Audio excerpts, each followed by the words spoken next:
All right, what's going on? Drive time. Friday afternoon, 7 minutes past the hour of 2 o'clock. Pretty temperate, pretty warm. It's about 38, 39 degrees, a little cloudy here in downtown Salt Lake City, Utah. We might have some snow up in the mountains this weekend, maybe early next week, as we are preparing to turn our calendars to February. Congratulations. Good work, everybody. You made it. And it's weekend time. Congratulations. Happy Friday. A good sports weekend ahead. A lot of pro basketball, a lot of college basketball. We have the Utah women in action tonight. It's against Arizona just after 6 o'clock. That game can be seen on FS1. And, of course, you can hear it right here on ESPN 700. The Utah Hockey Club is back in action at home. It's been a busy week for the staff over at the Delta Center. Shout out to the staff at the Delta Center. After a Jazz game last night against Minnesota, quick turnaround to make sure the ice is ready to roll for the Utah Hockey Club taking on Columbus. Utah men back in action tomorrow against Oklahoma State on the road. 3 of the next 4 games on the road for the Utes. We're going to talk some Utah basketball on the program today. Brigham Young back in action tomorrow on the road at UCF. The Jazz will host Orlando tomorrow afternoon at 3 o'clock Mountain Time if you're looking for something to do on a Saturday afternoon. So a lot of basketball, a lot of pro basketball, a lot of college basketball on the program today. NBA trade deadline right around the corner. Caitlin Clark says no to the NBA's invite to participate in the three-point contest. And a fun night last night, welcoming back some old friends from the Utah Jazz past iteration. Rudy Gobert, Joe Ingles, Mike Conley, who did not play, Nickeil Alexander-Walker, and the like. So a lot of former Jazz players in the building last night. And here's a tease. I'm ready to tell you about a Jazz player who I like. Yep, that's right. And it's not Lowry. I'm ready to say today that one of the draft picks that have been made over the past 2 years is starting to show some signs of maybe a long-term fit, long-term player. I'm ready to do it today. I know. It's been a tough year, tough 3 years almost to cover this Jazz team. Unserious about winning. But a couple of interesting storylines I think are starting to emerge, so we'll get to it on the show today. Minnesota started running away from the Jazz after Julius Randle got hurt. If you're a Knicks fan, one of the 5 Knicks fans in the market, 2 are actually on the show, which is weird. You understand why that actually hits. Minnesota was not playing very well. Julius Randle got hurt, and then they ran away from the Jazz. So we'll talk some Jazz basketball. We'll talk some NBA basketball. Latest on the NBA trade deadline. The All-Star reserves were released, and, of course, as it happens every single year, the ringing of hands, the wailing and gnashing of teeth for the snubs. Got to love the snubs. So we'll get to the latest with that. Of course, we are inching closer and closer to the final football game of the year, Super Bowl 59, which, by the way, you can hear on our radio station. We are your home of the biggest and best football events, both college and pro in the market. So right around the corner now, a week from Sunday, February 9th, Super Bowl 59 between the Chiefs and the Eagles. And it's always interesting to listen and watch to some of the coverage between the conference championship and the Super Bowl to see how people kind of make this interesting. The only real storylines in pro football right now are coaching staffs that are being filled, and, of course, some coaching staffs that still have holes. NFL free agency begins on March 12th. If you want to dig into that, there are a lot of conversations going around as far as what can be next in pro football. So, happy Friday to you. Congratulations. You made it. It is weekend time. We'll start things off on this Friday show with an old friend of mine. Played his college ball at Utah State, played a little pro ball, did some Jazz Summer League stuff for a minute, and then went overseas and had a really good career. And one of the nicest guys you're going to meet, really good on the college basketball breakdowns. It's Spencer Nelson, my old partner on Jazz pre-F and post-game shows once upon a time on the old station. We'll start things off today. One of the best to ever do it for the Utes and a Super Bowl champion himself, Terrell Burgess, stops by in the 3 o'clock hour. The head coach of the Utah men's basketball team, Craig Smith, will be our guest at 3:30. And then it is the triumphant return after spending weeks and weeks and weeks in a skimpy bathing suit under the sun. Well, I don't know if that's true. But Richard Smith has been gone, traveling the world, enjoying the sunshine. He is now back in studio, starting at 4 o'clock today. It's a good day to have Smitty on. Because we're going to do a little content on the game last night with players that Smitty knows, with Rudy Gobert, Joe Ingles, Nickeil Alexander-Walker, and Mike Conley back in town.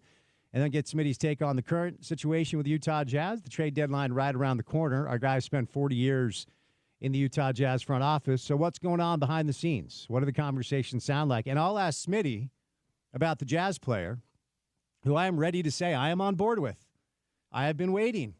And we're going to talk about that player today. So Spencer Nelson, Terrell Burgess, Craig Smith, Richard Smith, me, Spence Checketts, all of you, the great listeners, happy Friday. And that guy, Utah outlaw expert, as we learned during the 5 o'clock hour yesterday, Porter Larson, on What's a up? Friday. How many sports talk radio shows can do 20 minutes on outlaws from the state of Utah dating back to the 1800s? Probably not very many. We could do more. I got like another several hours, but we'll talk sports today. We'll leave that for like a podcast or something. Well, I mean, ultimately it was topical because the Utah Hockey Club announced that the Utah Outlaws were going to be an option for the name, and we had to educate the peeps. I'll tell you what. On why that actually works. If they name the team, if that gets the name, I'll do like a full deep dive, and I'll like tell some stories that I've heard, some cool stuff. What we'll do okay, so here's the deal. Here is our commitment and our pledge to you, the listeners. If the Utah Hockey Club becomes the Utah Outlaws, during one show, we will book 0 guests. And for 4 hours, I will just ask Porter questions about Utah Outlaws from the 17 and 1800s. That is our pledge to you. That works for you? I'm on board. Okay. Maybe a couple guests. We'll do it for like half the show or something. Okay. Maybe like an hour segment. Yeah, see, you don't want to do 4 hours where you're the one talking. Yeah, how does it feel? Well, my concern is that if we do it on this space, we got to take commercial breaks. Oh, you want 4 hours, no commercials? We'll do like a separate thing. Okay. No video. All right. Just the informative deep dive. Fair enough. So if you missed that segment yesterday, I actually learned a lot from that dude in there, whose third cousin is Billy the Kid, or is it Jesse James? I don't remember. Butch Cassidy. Butch Cassidy. Well, one of them. So Utah Outlaws. We'll see what the hockey club is named after you all go through the motions of having your votes not counted, but your emails captured by Qualtrics, and then they're just going to do whatever they want. Anyway, first guest today will be Spencer Nelson. But the ESPN 700 cash kickoff is here. It's time for your shot to win $1,000 in cash to pay your bills. Text $$ to 508-777-1000. That's $$ to 508-777-1000 for a chance to win $1,000 in cash in this nationwide contest. Good luck from all of us at ESPN 700. All right, before we bring on my guy Spencer Nelson, courtesy of our good friends and your good friends too at Standard Restaurant Supply, it's your one-stop shop for all your tailgating needs online at standardrestaurantsupply.com or their convenient location here in downtown Salt Lake City, Utah. It's time now for your opening tip.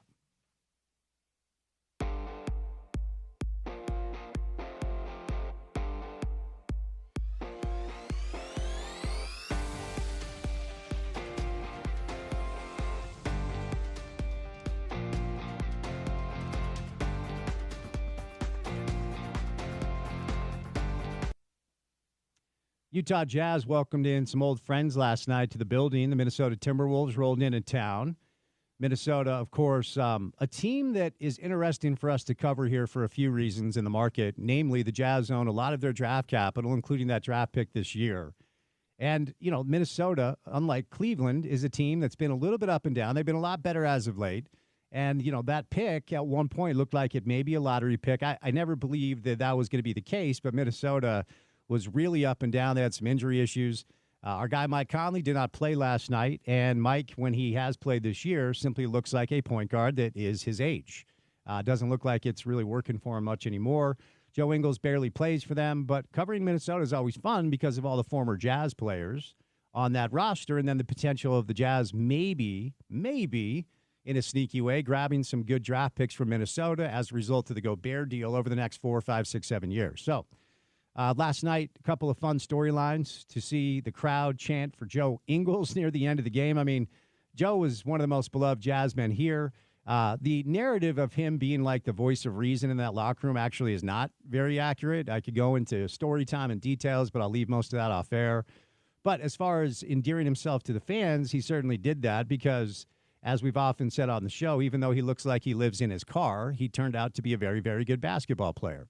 And started to evolve in a way that really changed that group because after Hayward left and Mitchell kind of elevated his game and Rudy was Rudy, the question was, well, who's going to be that other wing alongside Donovan? Because it would have been awesome if it was Gordon. I mean, that's one of the things you always look back on with that group If Hayward would have stayed and everything else fell into place, that's a team that throws punches with any team in pro basketball. But Ingles, while he never became Peak Hayward, the OKC series where he really took Paul George out of it, got in Paul George's head, evolved into a really dangerous outside shooter, broke Jazz records for three-point shots made, and was a capable defensive player because of his length and because of his intelligence. Certainly not an athlete. He doesn't move laterally, and he's not going to dunk on you.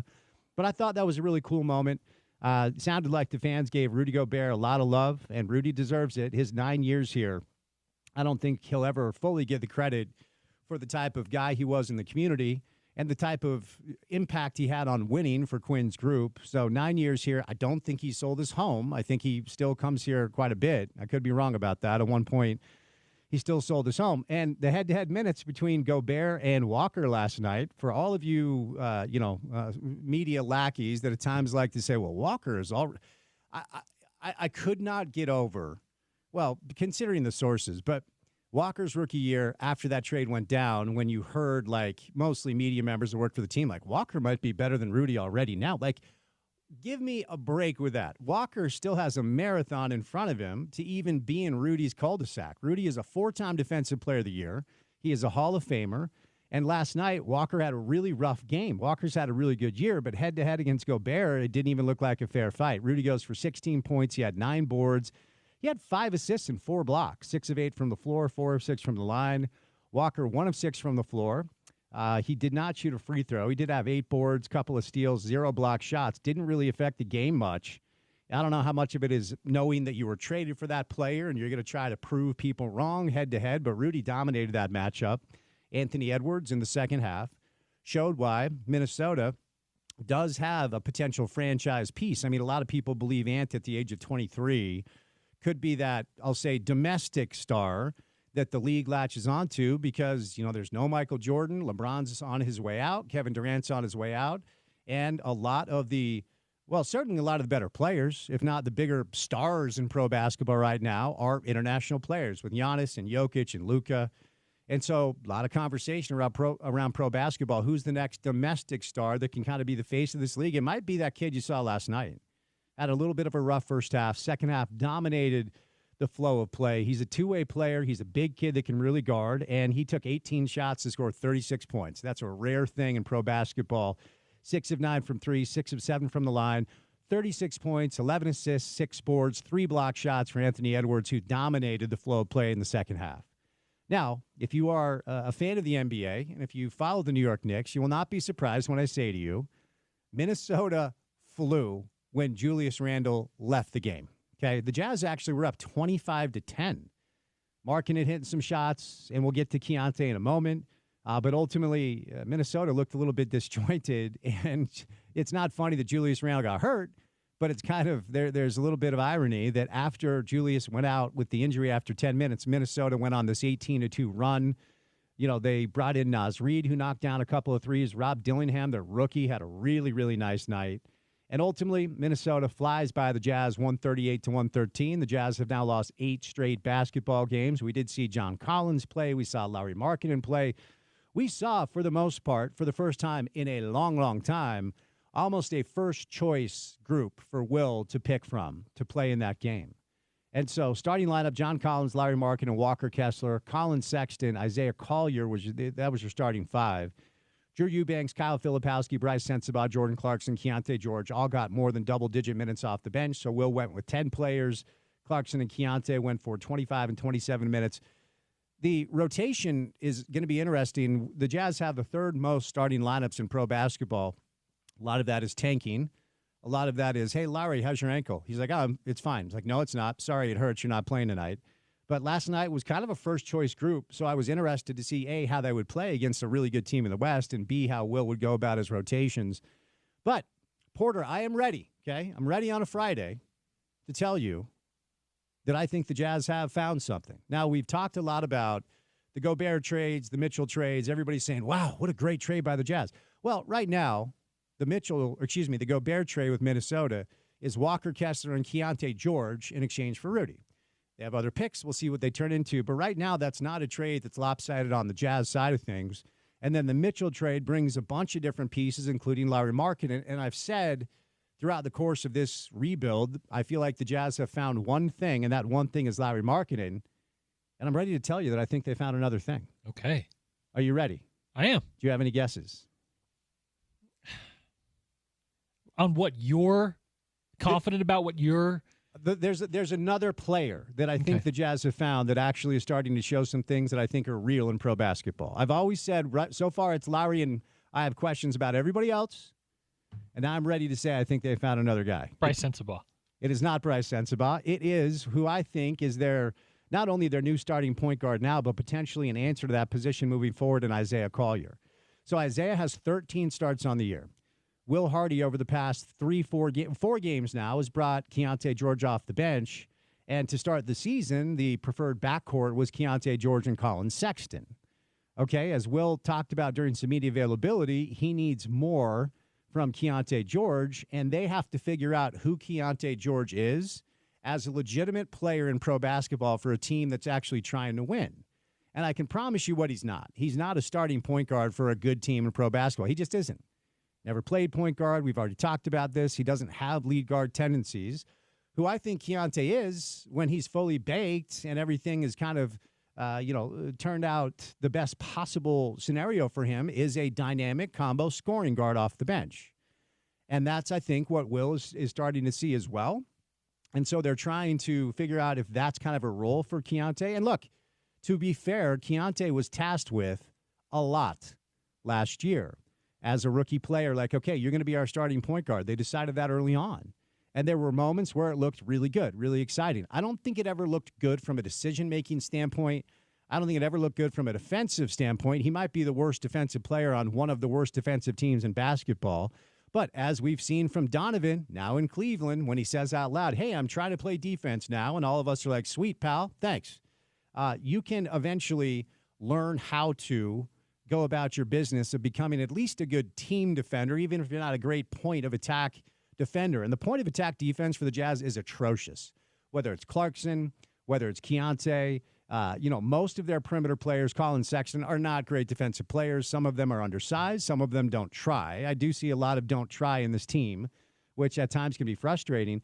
But I think Danny Ainge, Justin Zanuck as the evaluators, and Will Hardy as the head coach, I think they have something in Isaiah Collier. Something that I'm not sure I saw initially coming out of high school. Isaiah was potentially the top recruit out of high school. He went to Southern Cal for 1 year under Andy Enfield. Bronny James was on that team. And the more that you heard about how kind of chaotic that was behind the scenes, the more you kind of understand, like, maybe it's not fair to analyze any of these players from that 1 year. But I think Justin and Danny did their due diligence, and when he was available, they decided to go grab him. He ultimately was the 29th pick in the first round, second to last pick. And I think, the Jazz were seriously considering not even making it, not even getting involved. But when Isaiah fell, much like Bryce Sensabaugh the year before, I think they did their calculation and feel like there was enough there to take a shot on him. And really, since he's been in the starting lineup, I mean, when you look at some of these splits, last night, 11 points, 7 assists, did have 4 turnovers, 5 of 7 from the floor. He has to improve his outside shot. He's about a 27% three-point shooter. But these numbers are just solid. 12 points, 9 assists, 6 boards against Golden State. 12 points, 8 assists, only 1 turnover. The turnovers are problematic for every guard that the Jazz have, including this young point guard. He just has lead guard tendencies that nobody else has outside of Patty Mills, and that would have been awesome 10 years ago, but it does nothing for us now. Against New Orleans, overtime, 20 points, 11 assists. Obviously, the overtime situation inflates the numbers. Double-double against Charlotte, 11 points, 10 assists, 23 points, 7 assists against Brooklyn. Since he has been inserted in the starting lineup and Will has been giving him big minutes, there's a lot to like about Isaiah Collier.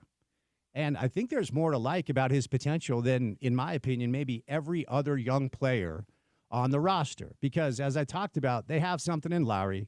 Certainly they have something in Lowry. That's why they maxed him out. And ultimately, if they can surround him with some help before his prime is over, then we'll actually see what it looks like. I think it's safe to say Walker Kessler has played himself into the future of this franchise, and I think it's time to say Isaiah Collier has a chance to be something in pro basketball that I'm not sure I saw early on.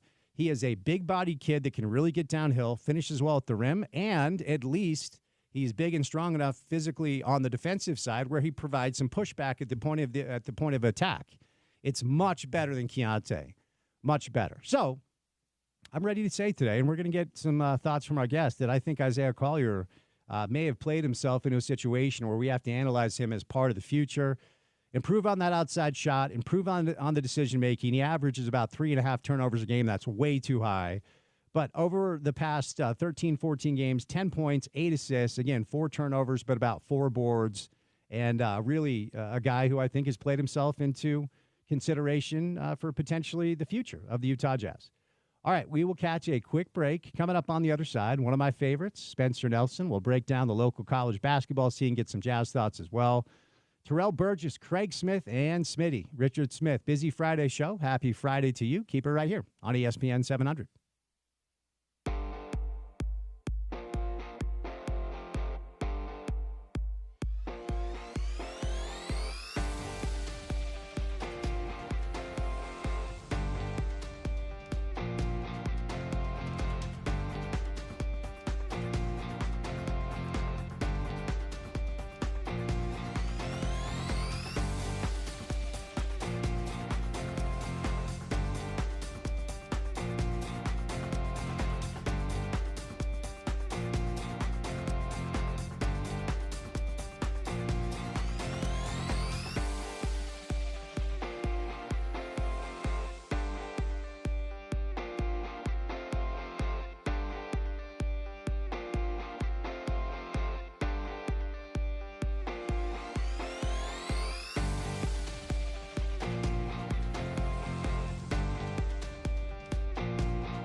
All right, we're going to bring in Terrell Burgess coming up in just a little bit. Former Ute, Super Bowl champ on the program today.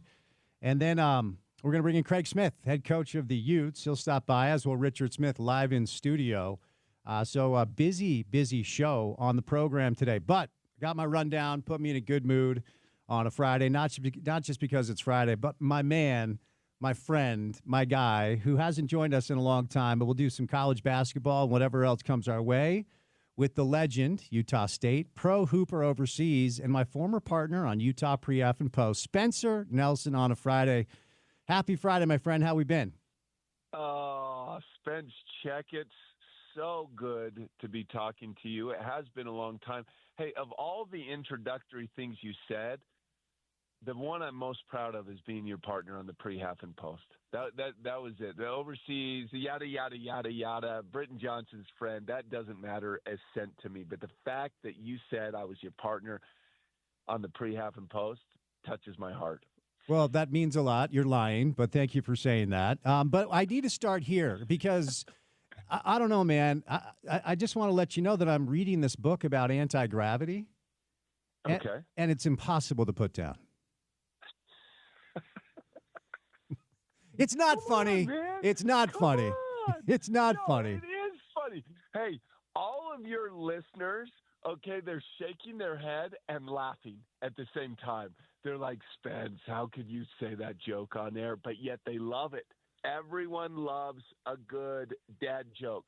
I love that joke. Great material. We need to give our listeners context. When you do late night post game radio, you get a little slap happy, and so our guy Spencer Nelson would entertain us with dad jokes that did not land oftentimes with Britton Johnson, but I always appreciated them. I appreciate that. Thank you. Well, there is a certain amount of intellectual horsepower required to truly appreciate a dad joke. You and I have that. Britt is just different. He's just built differently. Don't they have T-shirts? #built different. They do. I love internet or intellectual horsepower. Every time we talk, you drop something that I steal from you. So I'm stealing that. I like that. Yeah, great phrase. Intellectual horsepower is a good one. How's your world, man? What's going on with you? What's the deal these days? Man, life is good. Working and family, and you know the drill. Kids are getting older, which I'm grateful for, but at the same time, I don't want them to leave the house. Which, when they were kids, I would have thought that wouldn't be the case. But now they're teenagers, and they're a blast to hang out with. So that's really good. And then the Aggies are rolling. So still doing radio for the Aggies, and that's been a lot of fun. And man, living the dream. It's been good. Very nice. So we'll do some local college hoops. I want to jump around a little bit, and we'll start with Utah State. But we'll start with a question from a 30,000-foot view before we get into topics in a vacuum. What is it about the basketball culture up there where it's almost like my next gig, Spencer, I want to coach Utah State for 1 year and then cash in on a big contract and then screw that job up and just retire? Like, what's the deal about the culture up there that just breeds quality basketball and has for like 20 or 30 years? I am more than happy to put a good word in for you. Thank I don't you, know sir. if it goes any far, but here's the reality. The spectrum is magical. Utah State has a great tradition. We go back to Stu, but Craig, Ryan, Danny, and now Jared. But I will say we've got to give the administration a lot of credit over the last 4 hires. Craig's a great basketball coach, and I know Utah's had its struggles and that kind of stuff, but he is a good ball coach. And let's give Tim Duryea some props because he had a lot of good pieces, and then Craig brought Nemi in, and he did a great job of coaching those guys. Ryan Odom, you see what he's doing at VCU, but before then, he's a good basketball coach. Daddy Sprinkle, man, good basketball coach, very different than the previous 2, but a good coach. And I got to tell you, I don't know how much interaction you've been able to have with Jared Calhoun, but man, he's a good coach. I really like him. He's he's from the Bobby Huggins tree. And he speaks truth. He's tough, but he has a good relationship with the kids. And I think he's a really good coach. And so honestly, I think coaching does deserve a lot of credit. The narrative is, man, you can plug anyone in, but these guys are good basketball coaches. So administration's done a good job. And then the pieces that have stuck around. Now, Danny's amazing thing was no one stuck around, and he was able to do it. I guess Mace was here, so that's not completely true, Mason and Fish. But from the other ones, I mean, it's huge that Jared got Ian and Mason and Fish and Carson Templin to stick around, and those guys are playing well. And then brought in some great transfers. So Utah State does have a great tradition. A lot of winning. I mean, going back to Stu, but Larry and Rod and those guys.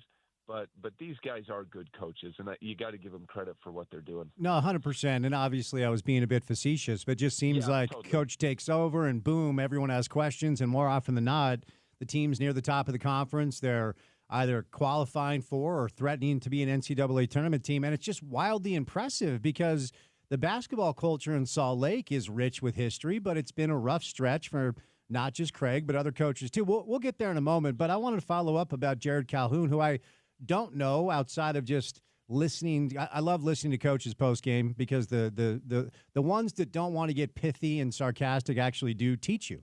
And I think he has been impressive.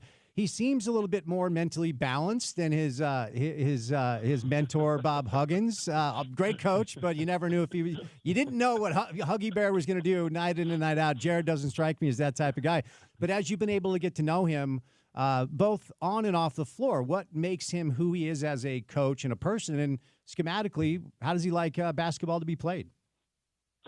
So I think as a person, he comes off, and everything I know, I mean, a family man. He's got a wonderful family. He's got daughters who are involved in sports and getting involved in the community, and just really good people.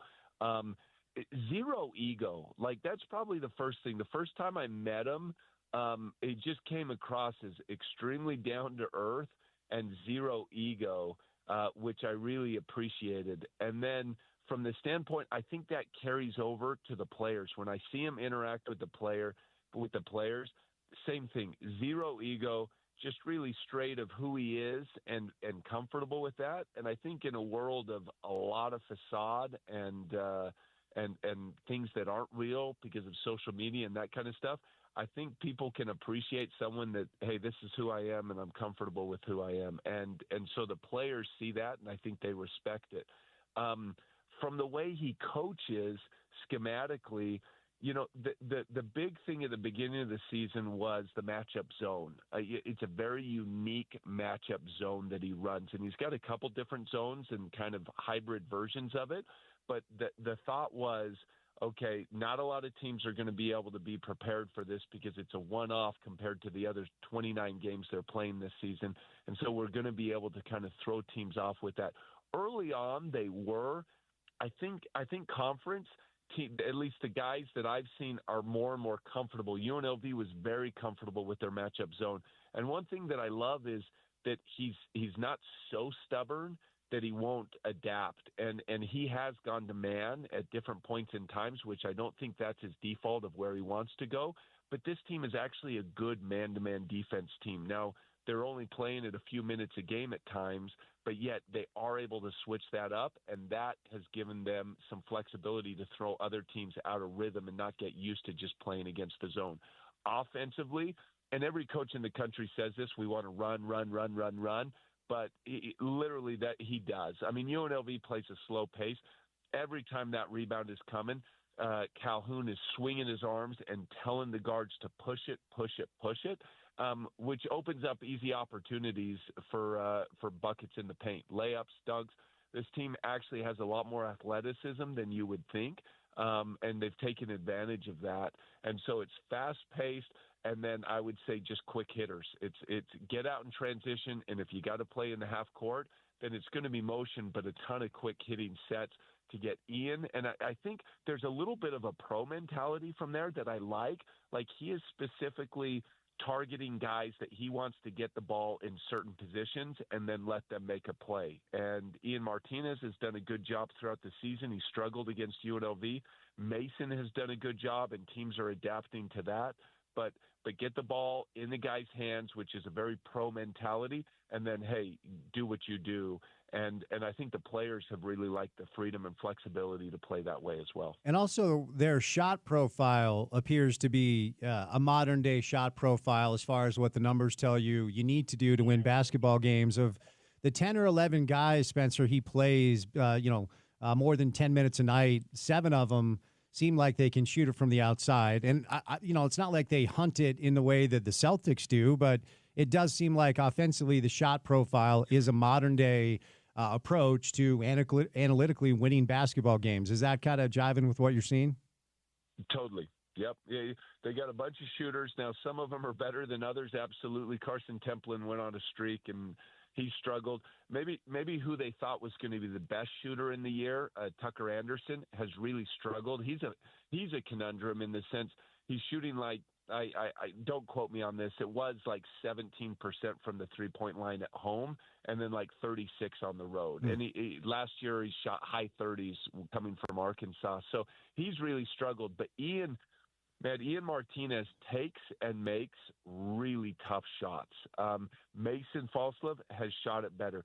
Drake Allen struggled a little early on, but has really got his swag. And then the guy who's been the most consistent shooter is their sixth man, Dexter Akano, transfer from Oregon State. He's been huge for him and really consistent, providing a boost off the bench, but he shot it at a really high level. So your analysis is exactly right, Spence.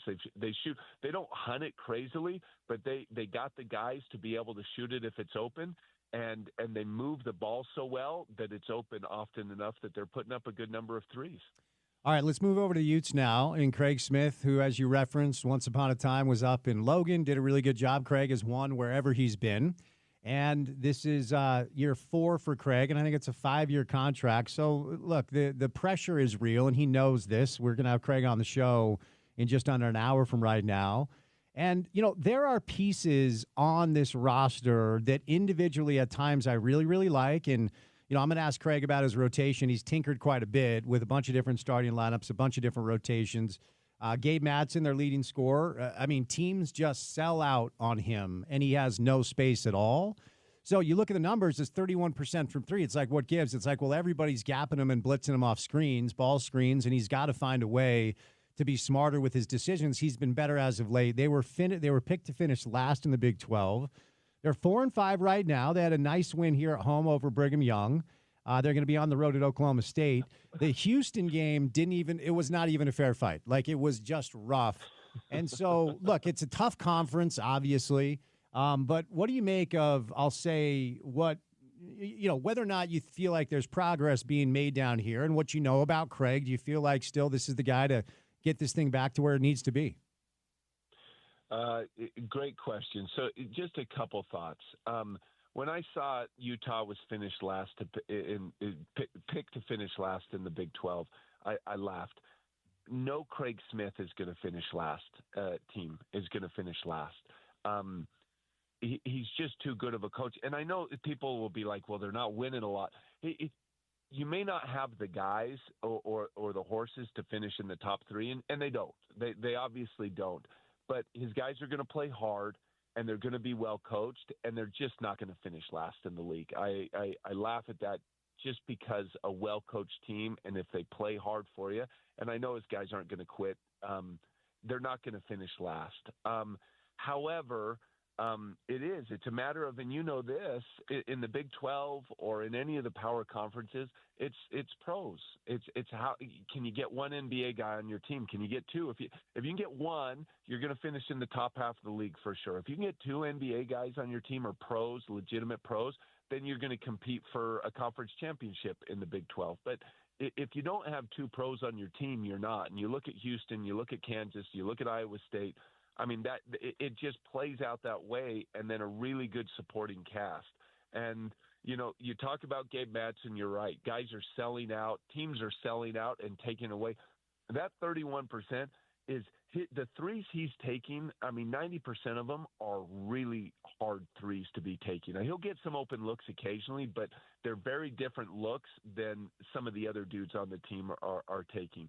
I think the BYU win at home was huge in terms of excitement and not saving your job. That's not the right way to say it, but just reinforcing, hey, I'm the guy to do this. I can be here and I can be successful here. And then they have some good wins against, the middle and the bottom half of the Big 12. And that's where I think Craig has to continue to win those games, and I think that he will. And they ultimately, where they finished, they finished like ninth in the sports now. And I think the other challenge for Craig is just allocating the right money to the right guys who can produce, and that's a challenge in and of itself. And so guys that are getting paid money on Utah's team, they're not producing. So what happens to them, and how do you take care of the guys that are producing next year to keep them around? It's a huge challenge, but I think he's a good ball coach.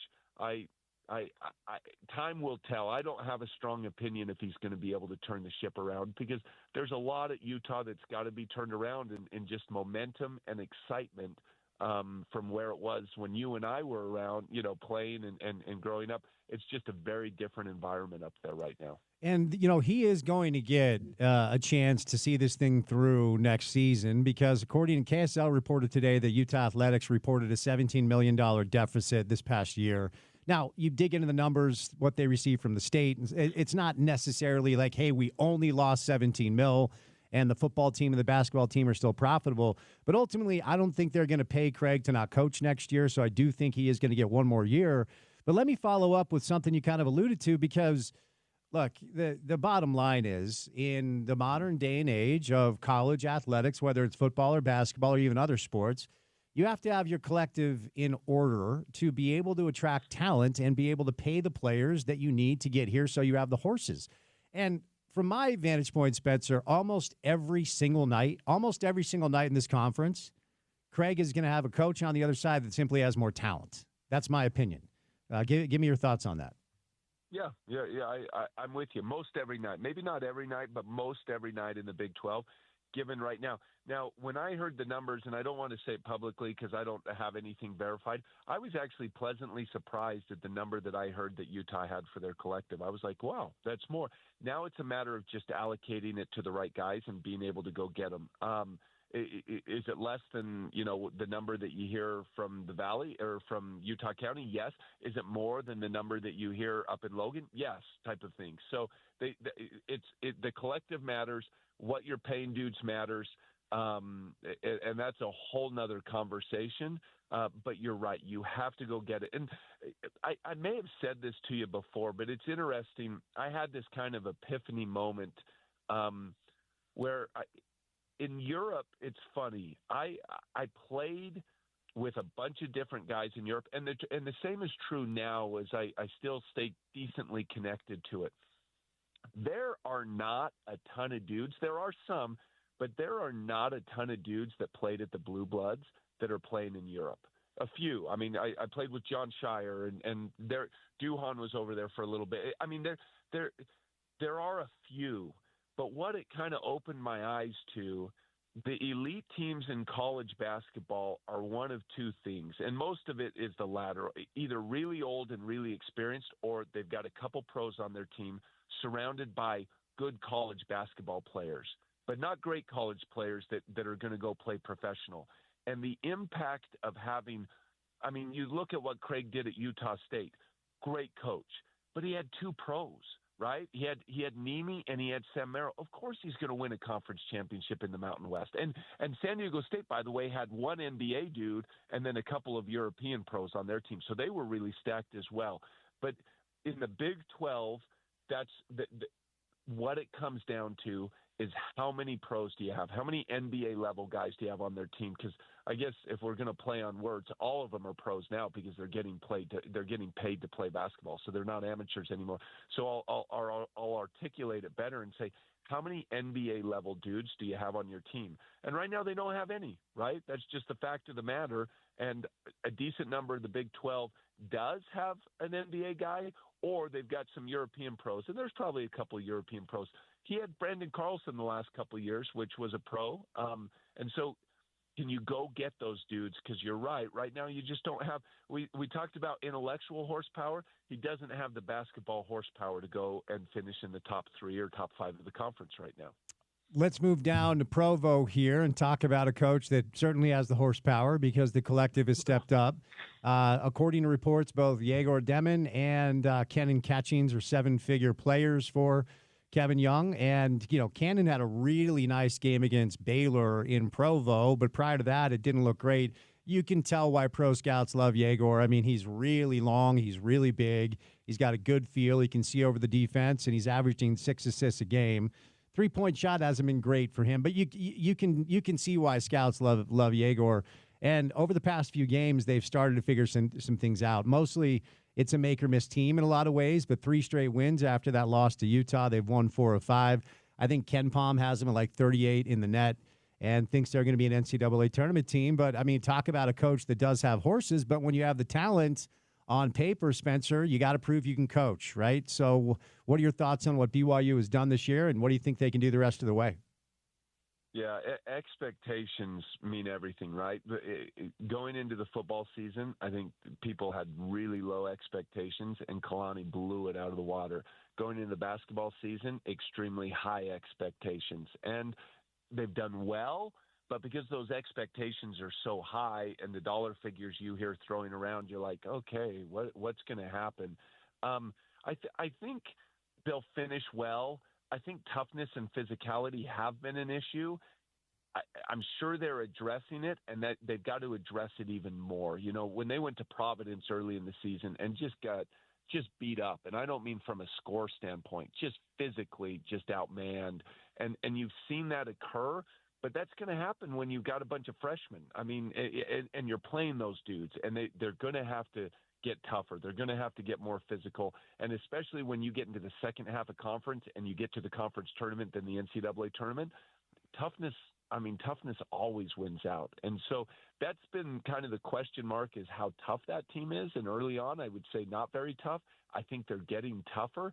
I think kind of the bigger picture for BYU, and it's going to be fascinating, are they going to continue down the one and done NBA, almost like John Calipari program strategy, and just continue to try to go after those dudes? Or are they going to spread that money around a little bit more and hit the transfer portal more, and instead of paying a dude, whatever, $3 million, $4 million, $5 million, who knows exactly, spread that amongst 2 or 3 dudes that have played at other Division I schools and pay them $750,000 to $1 million, but they've proven that they can do it already. And I think that's going to be really interesting to see how they play out, not just for this year, but I'm talking about from a program level. Are they really going to go all in on the one-and-done model, or are they going to try to fine-tune it? And a lot will depend on the success this year and next year.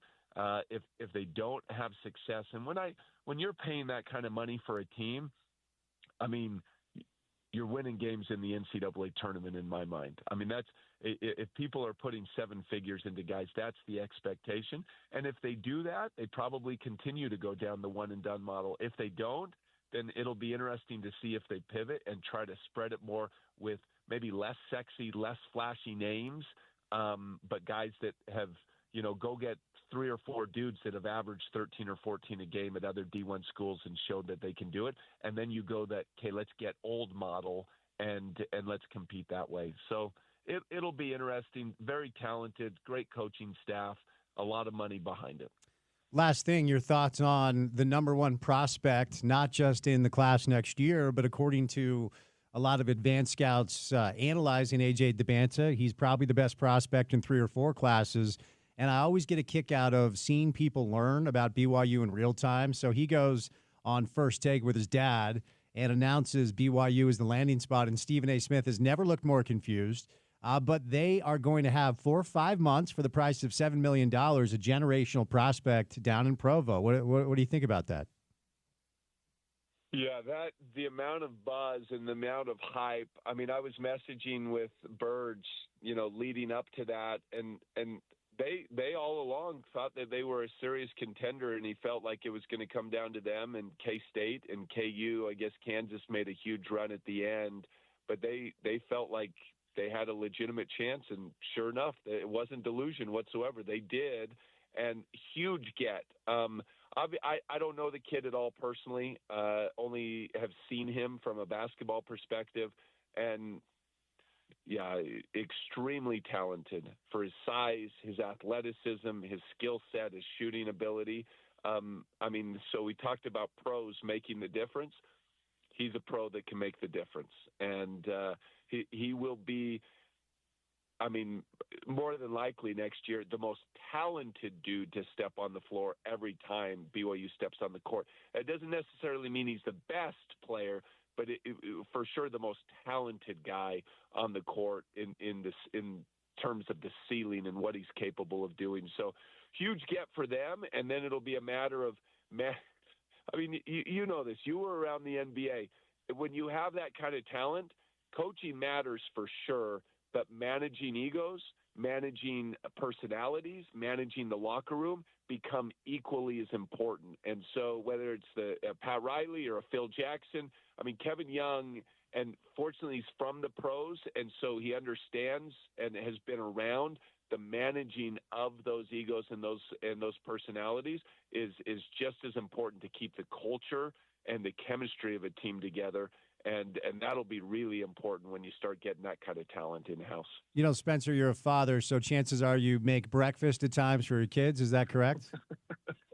I do. I actually, hey, you'd be proud of me. I'm making smoothies for my kids every morning. Ooh, nice. Smoothies. Nice. Well, yeah. But yeah, I make breakfast. Okay. No, I'm just saying, like, when my son's in town, I like to make eggs for breakfast, and I just realized something recently, and I just wanted to share with you that you really have to watch what you say around those egg whites because they just can't take a yolk. It's not funny. It's not funny. It's not. It is. But and you know what I was going to say to you? What's that? I don't know. I didn't know how to make a banana split, but guess where I went? To learn how to make a banana split? I don't know. Where'd you go? I went to Sunday school. Oh, man. Okay, no, that's good. On, that's quality. That's quality. Yes. That's quality stuff.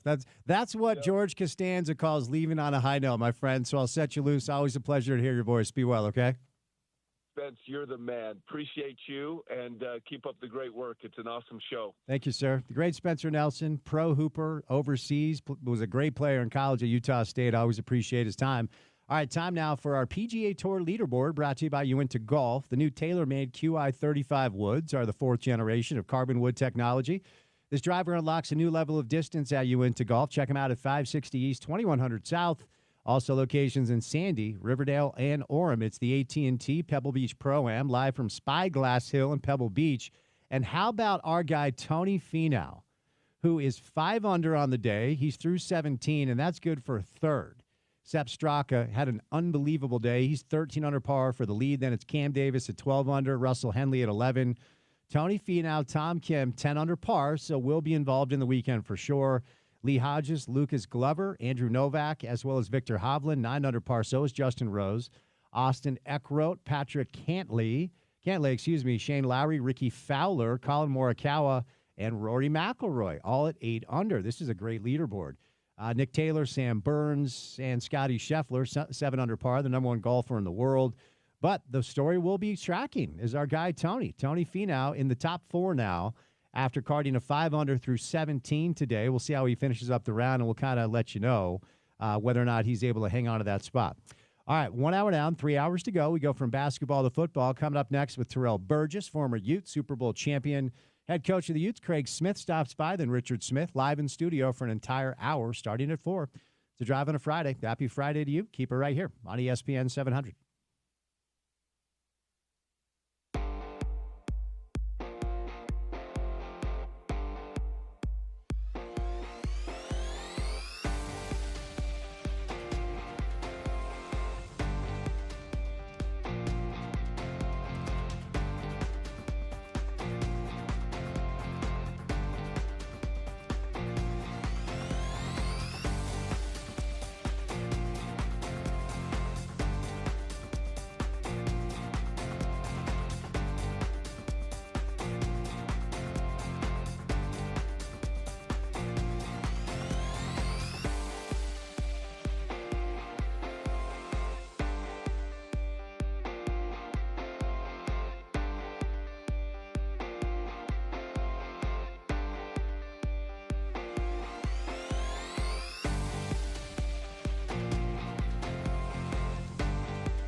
Inching closer and closer to Super Bowl 59 between the Chiefs and the Eagles, the final football game of the year.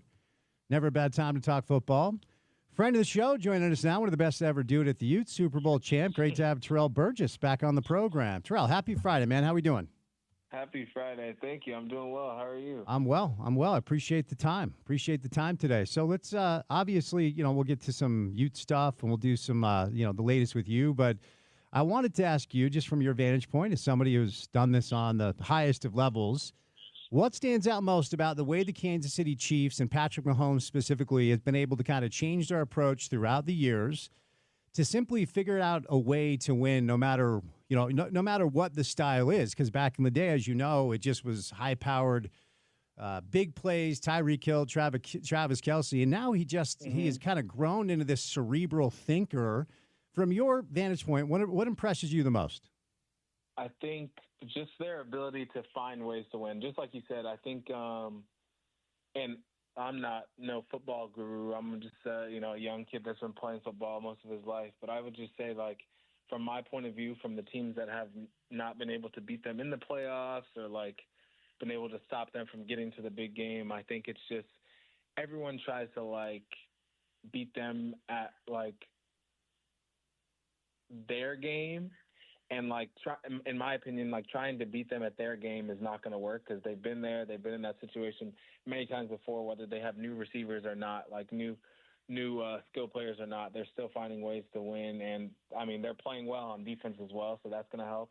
And I think when your defense is playing well and like you guys could have a 1 or 2 off drives and your quarterback has the ability to go down and score every drive, it's just good all around. And it just helps the team play better at all times. So the AFC Championship game, Buffalo gets the ball with about 3.5 left and 3 timeouts. Did you think they were going to get it done? Did you think it was finally going to be Josh's chance to break through, or did you feel like that was the Chiefs' game kind of all along? I thought Josh and the boys were going to do it. To be honest with you, I when I saw the clock at when the Chiefs had hit their field goal, I said, "Oh, that's too much time. Like, there's no way the Bills don't score here." But because I felt like they were driving all game, I felt like they had a better command on that game than the Chiefs did, from my point of view. But I guess I was wrong, and the Chiefs made it to the Super Bowl. But yeah, no, I definitely thought Josh and them were going to score and win the game. So the easy thing for lazy media people to say is because Josh Allen hasn't broken through and because Patrick Mahomes is only 29, it's going to be tough for Josh to ever get it done. And look, we've seen it, Terrell, in pro football. Peyton Manning, I think it was 0-6 versus Tom Brady to start his career, and he eventually broke through and got a couple. Do you think – see, I just feel like Josh is too good to never actually get it done, and you never know what's going to happen with the Chiefs or any other team. But what are you willing to say about Josh's chances to at some point maybe break through and get a Super Bowl or maybe multiple? Oh, yeah, no, I definitely think he's got the ability. I think if you see the way he's played this year and over the last few years just as a whole, he's got the capability of breaking through. I think they have the pieces. They just got to get over that hump, whatever that hump is. I'm not the person to make that decision, but I think he'll break through. And it obviously won't be this year. It could not be next year, but I'm sure by the end of his career, and I'm not saying like 10 years down the road when he's finishing, it's going to be his last year. It could happen in the next couple, but I definitely think he'll break through. I don't know what it'll take, but as long as he keeps playing the way he's playing and they keep the right guys around them, I'm sure they'll break through. I'm also contractually obligated to ask you about Lamar Jackson if we're going to do lazy media narratives, Terrell, because, of course, it's the same thing with him, right? Like, potentially could win another MVP, which would be 3, and then playoff time rolls around. And look, there's no shame in going up to Buffalo and nearly beating an awesome team, but kind of same question about Lamar. As somebody who's played against him and is familiar with him, do you think he ever breaks through and gets his? I do think that he does. I think for some reason, I don't know what it is about the Ravens. They've usually had a good defense, and I'm not going to necessarily say it's their offense, their defense that's not making it. But I definitely think, just like Josh, I think he's definitely going to break through. The Ravens will break through.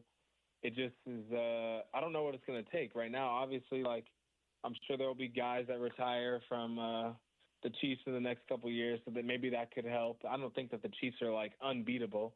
I just think that I guess no one has found a way to beat them in the playoffs in the last 7 years besides Tom Brady. So I don't know. It's a tough one. All right. Let me ask you about your impressions because, Jaden Daniels was out here in the Pac-12 footprint, which is dead. Unfortunately, there's no such thing now. But, he was at Arizona State before transferring to LSU, winning the Heisman, and then bursting on the scenes. Were you surprised to see how poised and mature he was all year? What'd you make of year one in Washington with Jaden Daniels?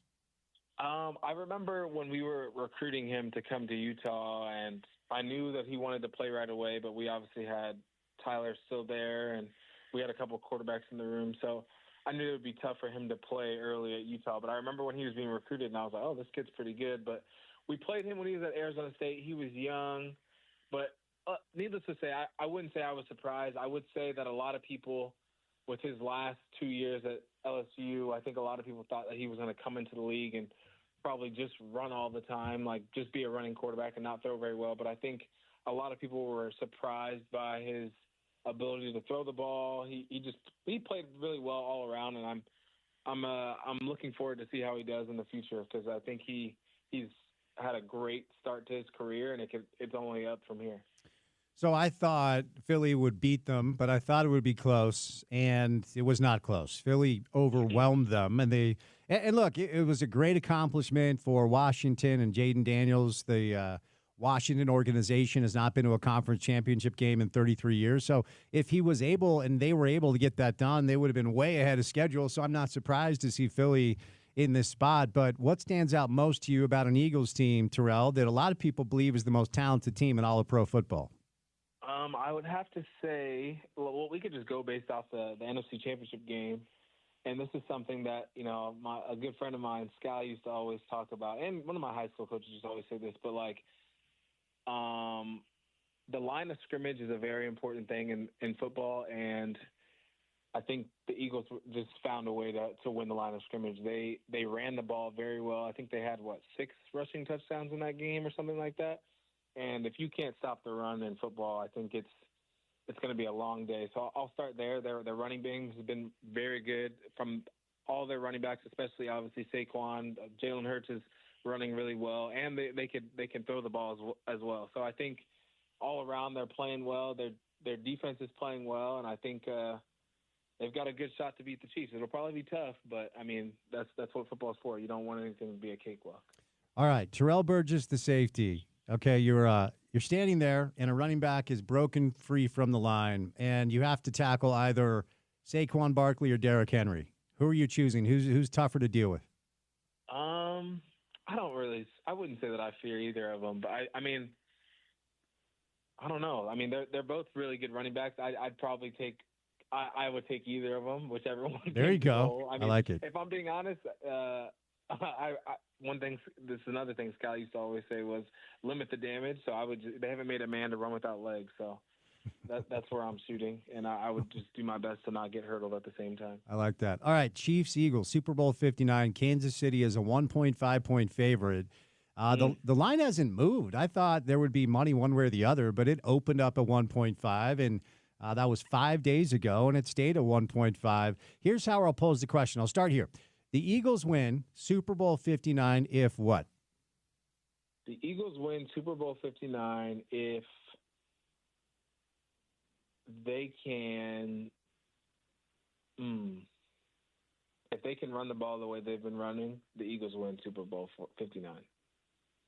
And Okay. not saying that they can't pass the ball and win. They definitely can pass the ball and win. But if they run the ball and they find a way to get, let's say, 150 to 200 yards rushing, I don't know, collectively, not just by one person, I think it'd be pretty tough for the Chiefs to win the game, in my opinion. And the Chiefs win Super Bowl 59, and we see a three-peat if what? The Chiefs win Super Bowl 59 if they can, on contrary to what I just said, contain the Eagles in their rushing game and play the way they've been playing in the Super Bowl in the fourth quarter of the last few years. I think their ability to play well late in their games in the last couple of years and the last 3 Super Bowls they won in the last 5 years, their ability to play late in the game and play well has really helped them hoist that trophy 3 times. So I think if they can do that again towards the end of the game, the last second half of the game, I think that'll make sure that they win the game. What are you doing these days, Terrell? I'm sure Ute fans would love to hear an update. I know you were with the Bills and you were placed on injured reserve. So what's life like for you right now, and what are you hoping comes next? Yeah, I'm still in California, still training. I'm healthy. Had a few workouts this season, but just nothing stuck through. Still playing. I've had a little bit of communication with a couple teams, but until things are set in stone, nothing's really happened. So just training. I'm in California right now, looking to find a place to live outside of California because I love this place. It'll always be home, but just looking to find something new. Probably will make a trip or two out to Utah this off season, so that'll be pretty nice to come back and see my favorite people, see one of my favorite cities in the United States. So that'll be nice. Who do you keep in contact out this way? Without this way, we have a lot of your former teammates on. Zach was on not too long ago. Who are your teammates that you continue to talk to and stay in contact with? Honestly, a lot of them. Good. I still talk to Zach. I talk to Julian for two big names. I talk to Snoop here and there. A lot of TJ Green, Philadelphia. There's a lot. Samson Nakua. There's a lot of guys that I still talk to from Utah. COC Mariner. I don't know. There's a lot. I'd say that I stay in contact with a lot of guys just because we had a close-knit bond at Utah, and it'll probably continue for the rest of our lives. What are your thoughts on, since you and I last spoke, there was a lot of conversation about what would happen with Coach Witt after a rough year, and he's announced that he's coming back for year 21. What's your reaction to your former ball coach on the sidelines for another year for these Utah Utes? I'm happy for him. I didn't think if I'm being honest, before last season, I thought that would probably be his last season. Not that I knew anything under the table or anything. I just was thinking like that'd be his last season. But once we fell short to BYU, I don't think, in my opinion, from my point of view, I don't think he would have allowed himself to leave with that bad taste in his mouth. So I think he's going to come back with a vengeance this year and do pretty well. And in my opinion, maybe this will be his last year, but who knows? He's a strong man. He probably is still working out like crazy now, so I'm sure he's still in good health and still able to keep going. Since you and I last spoke as well, it's been a minute. A coach you know very, very well, and Morgan Scally, it was announced that he is the contingency plan. Once Kyle decides that he wants to do something else with his time, that job is Morgan's. I would imagine you have some thoughts on that, Terrell. What do you think about the plan here in Salt Lake? I'm happy for him. I have a lot of respect for him. He's not only a great coach, but a great person as well. And I feel like I learned a lot from him in college. I think I don't know. I couldn't say enough good things about him, and I'm excited for his future and his family. And when he gets a chance to take the reins as the head coach at Utah, I'm sure I'll be there, just like I am there now. Still supporting them and seeing them do well. Have you ever thought about media? You're pretty good at this, and Terrell, I interview. I know you're only 26, and hopefully you have a lot of football left to play. But I interview a lot of former players, and I'll say I've interviewed a lot of your former teammates, and I'll just say gently, at times it's hard for me to drag answers out of them. But you're really good at this. Have you ever considered that maybe down the road? I've considered it. I think it's very. I have a lot of respect for everybody in the media. I think right after my rookie year, I did the spring game, and I worked with some of the guys from the Pac-12 in calling the spring game. So being able to see it from that view and talking to you and just being on the radio and things, it's like, I don't know. I think I just have a lot of respect for the profession. I think it's really cool. It's not something I would ever count out. I think it's pretty cool. I just haven't thought about it extensively, but I mean, I guess if another person tells me that I sound pretty good on the media, I guess I should probably really think about it. Yeah, you are. And believe me, I can tell when players are good at it. I can tell when they want to do it. And I can tell when they're on the phone and they're scrolling through their mentions or they're swiping right or whatever. So you're present, and I appreciate that. I want to move over here because, as I referenced, we talked to a lot of your teammates. And for my money, Terrell, your 2019 Utah team may have been the most talented. And I mean this. Now, I mean, seriously, like top to bottom, it could have been the most – it could be the most talented Utah football team in the history of the program. And obviously 04 undefeated, 08 undefeated, and those guys have a claim to seasons that are very, very special. But do you guys ever talk about 2019, how many just awesome players you had and what could have been? Yeah, I think the more we talk about it and the more people talk about it, it just makes it that much worse that we didn't get a chance I guess we did get a chance. We just didn't do it. So I'll put it that way. But yeah, I think we talk about it a lot and we know, but it's hard to have no hardware and say that you were a good team. So, I mean, if we're being honest, everybody plays this game for the love of the game and to win. And we won a good amount, but just not enough. So I think we were a great team. I think I'll always think that we were a great team. And I'm just grateful to be a part of those great 4 years and not only just 2019. Before I set you loose, and I do have to apologize to all the former players who I asked this question to, and I've asked your teammates. We asked Zach a couple weeks ago. Terrell Burgess, good-looking, charismatic kid, Utah football player, senior year, really, really good. I don't know, man, 200, 300K or something like that. Like, do you ever look at this? You know what I'm saying? Like, do you ever look at what college football is now and go, man, I was just a few years too late? I know. It's crazy because I was just talking about this with one of my friends about how, our parents just had us too early. But, it's crazy to even think about it. I'm happy for the players now. I think I've always thought that college football players deserve to get paid, so I'm excited that they're doing it. I can only just hope that they continue to make the right choices and make right decisions with the money they're given at a young age and earned at a young age and continue to do right and help the younger generation be able to just keep going. But yeah, no, I'm excited for them. I think my senior year, maybe I would have made a little bit, but hindsight's always 20/20 and we'll ultimately never know that, but I'm not bitter about it. I'm really happy for them. And I hope it continues to just grow the sport. Where do you keep that Super Bowl ring? I don't know if I should be saying that on the radio. Okay, fair enough. Here in California, it's here. It's in a safe space. It's in a lockbox here in California. Right, something man. I don't really take out very often, but it's something I'll show to whoever asks. So it's a great accomplishment. I'm just happy to be a part of that team. Good stuff. Hey, Terrell, thanks for the time, man. Have a great weekend, and we'll get you back on soon, okay? Yes, sir. Thank you. I appreciate it. Terrell Burgess, really, really good player for Utah 2019. His senior year just completely blew up. Drafted by the Rams, 104th overall, third round, 2020. Unfortunately, broke his ankle, injured reserve, but he does have a Super Bowl ring. That Super Bowl the Rams won when they beat the Bengals. Spent some time with the Giants, spent a little time with the Commanders, most recently with the Buffalo Bills, and then he was waived a little bit into the season, so now he's back in California training and trying to get in shape. Hopefully gets a chance. He's only 26 years old and obviously a really good player and an excellent player for Utah back in the day. Appreciate Terrell Burgess' time on the program. We'll move back over to some college basketball coming up next with the head coach of the Utes, Craig Smith, stops by. It's rare we get Craig because they practice in the afternoons. But speaking of Utah men's basketball, time for your chance to enter to win for the Utah game coming up against Colorado. All you have to do is text Utes to 33986. Text Utes right now, the 33986. And you'll have a chance to enter to win some tickets for Utah men's hoops. Craig Smith joins us coming up on the other side. Going to move over to Richard Smith live in studio. Don't forget, Utah women taking on Arizona is on the station tonight, right after we say goodnight around 6 o'clock on a Friday drive. Happy Friday to you. Keep it right here on ESPN 700, 92.1 FM. Proud to be part of Utah's ESPN radio network.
All right, rolling along on the program today. Time to talk some Utah men's basketball. The Utes have been able to grab a couple of wins in Big 12 play. 3 straight wins and a couple of L's to Houston and Baylor, but a nice home win against a really good defensive team in Cincinnati, hitting the road at OK State.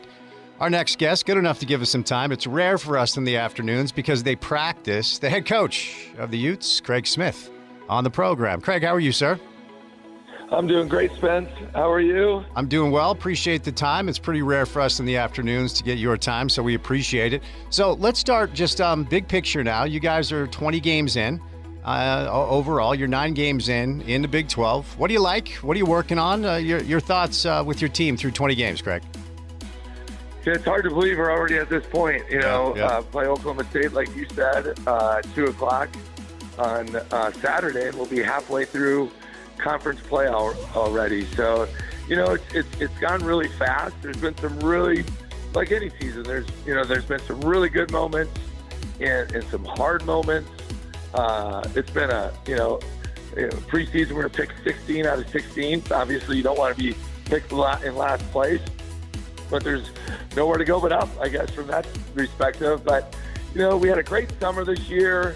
It was really unfortunate. We lost all 3 of our centers within 8 days of our first game. We had to really reinvent ourselves, and we were playing a way different brand of basketball than we had been. And it's not really how I like to play. Certainly, now being new to the Big 12 and being into it, it's really hard, I think, to sustain success that way. And we went back to the way we were playing all summer and most of the fall, and that's big, right? Our teams, no matter where I've been, whether it's Utah State, South Dakota, Mayville State, we've always been an elite rebounding team. It's just what we've done. And now that we've played, inserted Jake Wallin into the starting lineup, legit 6'9", 6'10", with Ezra and Asur. That was a very powerful 4-man. And then Lawson Lovering at 7'1", and then Keanu Dodds is really impacting our program in a great way, 6'9" and really long. I'm happy with how we're playing. Won 4 of the last 6. Had a tough loss at Houston and a tough loss at home to Baylor, where we just had a ton of open shots. We just couldn't make a shot that night, and that happens in basketball. But I feel like we're rounding in the form and we're doing some good things, and now we've got to continue it this weekend, because winning on the road in the Big 12 is very, very difficult. And so we're going to have to be ready to really compete on Saturday. You mentioned something there that kind of piqued my interest. My ears perked up. My antennas went off when you said, we're not necessarily playing the way I want to play or I want to coach. And I always find it interesting when I am watching a team that's coached by a guy who I like and respect like you. And I can remember when Quinn Snyder was here coaching those Jazz teams, when Rudy Gobert kind of evolved into this defensive stopper, and they started him next to Derek Favors, and they didn't have a great offense. But Dennis Lindsay used to say, look, if they score 70, we're fine scoring 72. And they took the air out of the basketball.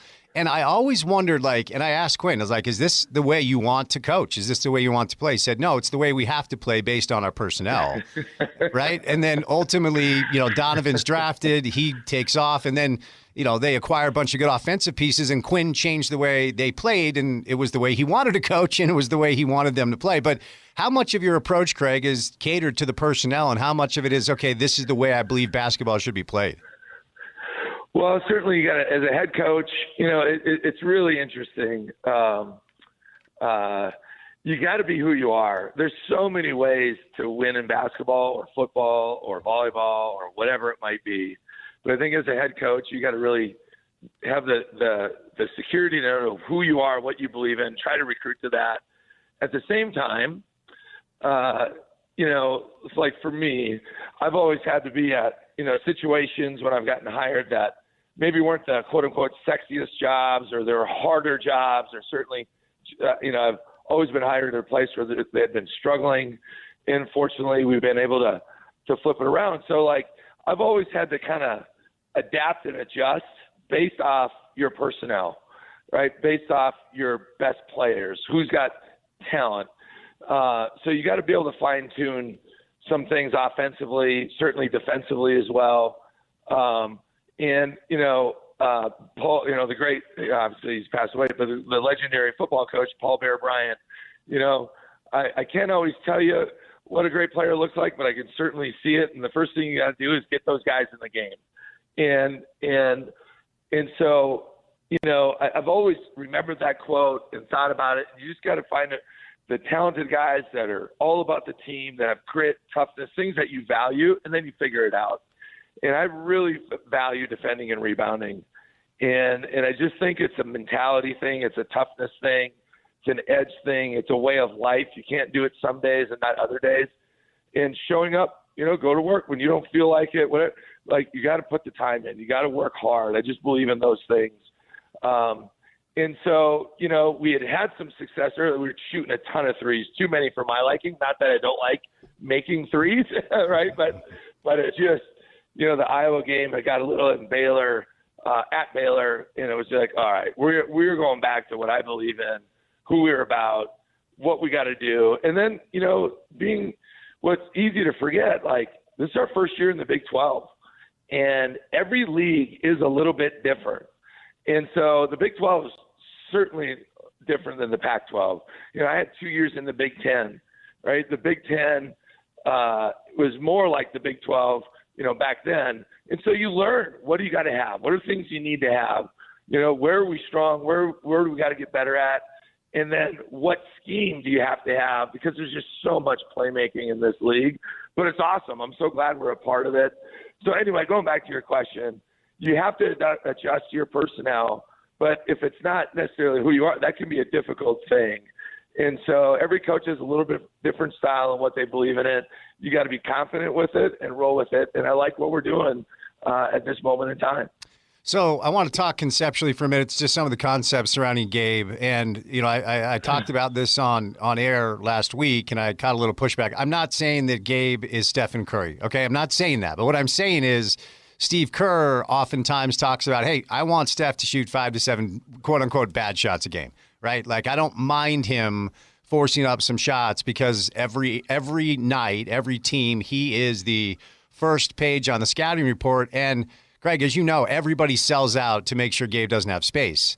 And when he is open, if he misses an open three, I feel like this is the same feeling when another player misses an open layup, right? Because you finally get him open, and if Gabe doesn't knock it down, it's like, oh, man, that was a chance. But what are you trying to do just to get him some space? Because the shooting percentages are down, but if you're not watching, you can look at the numbers and say, what's wrong with him? Well, what's wrong with him is everybody's gapping him. Everybody's blitzing him. They're running 2 and 3 at him, right? So just conceptually, how are you trying to get Gabe a little space so he can, knock down the shots that you need him to knock down? Well, Spence, how much time do you got? As much time as you have, Craig. This is a 4-hour radio show, my friend. That is it's a great question and very insightful, quite frankly. As a coach, right, I've always been, I want our guys on both sides of the ball, but on offense, really playing aggressive in attack mode. I don't ever want our guys where they feel paralyzed, where they're looking over their shoulder constantly.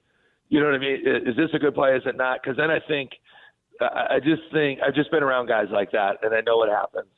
And so I'd rather have to rein them back a little bit than, go the other way. And so, listen, I've coached Gabe for 3 years. This is my 4th year. I know what he is.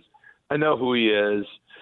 He's certainly the alpha, so to speak, or option 1A when everyone's getting ready to play us. Even now when his numbers are, what they are, they're still putting their best defender on him. They're still saying, nope, we're not letting you get those, points or whatever. So he's had to adjust to that. Now, he's always been that guy for the most part, he's been that guy for the last 3 years on the perimeter.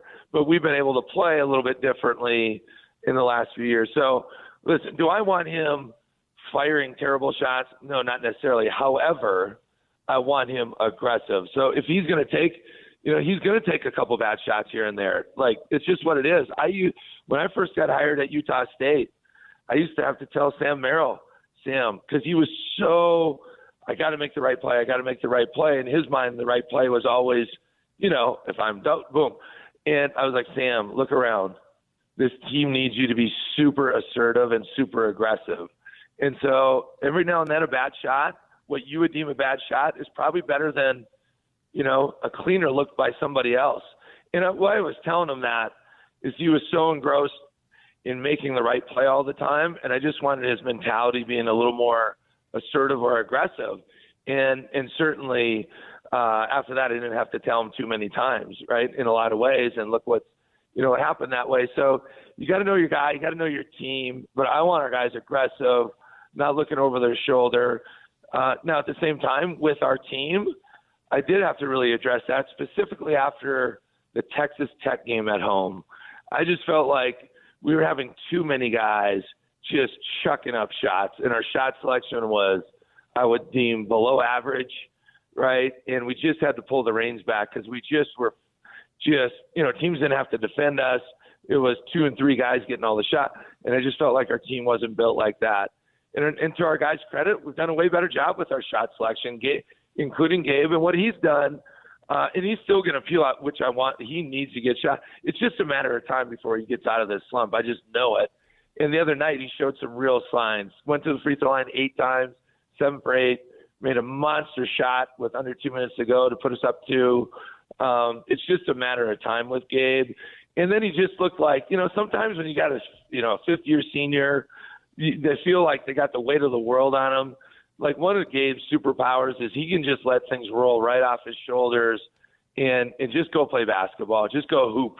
And just we had a really good talk about that last week, and he just looked more himself, where he's just going to play basketball and not playing with the weight of the world on his shoulders. So, you need scorers to be aggressive and not overthinking, and it's just a matter of time for him. So on the other side, and you kind of alluded to my follow-up, is obviously, and we'll just stick with the Warriors parallel, even though people online are going to yell at me saying I'm comparing Gabe to Steph Curry.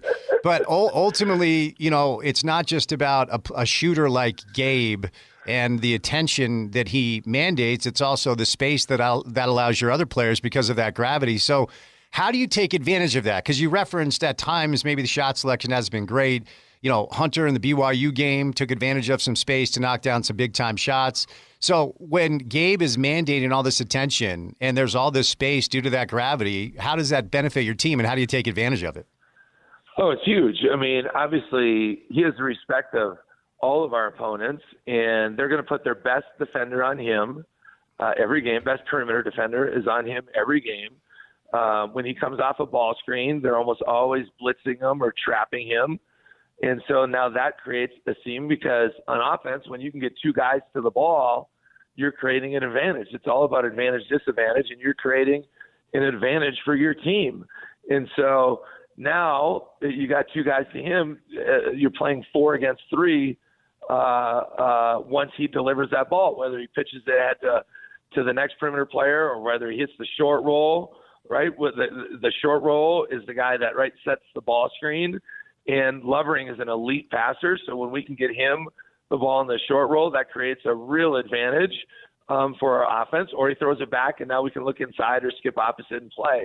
So it just creates a real advantage for our team on offense. Now, he's got to tighten up with the ball, but he's become a much better playmaker / decision maker, even specifically the first half the other night.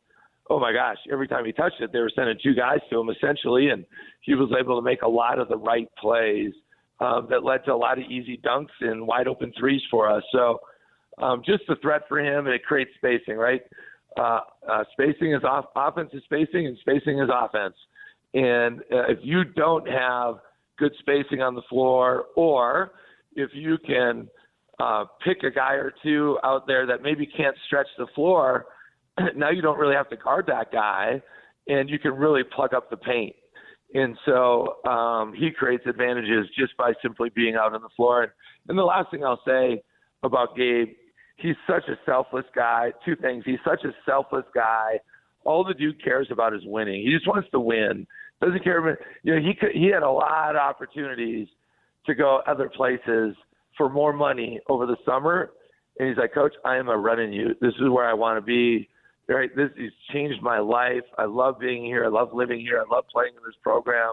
I love playing for you, on and on and on. And I think it says a lot about the guy. All the guys on our team respect him at such detail, but he impacts winning just by being out on the floor. And he's such a good mover without the ball.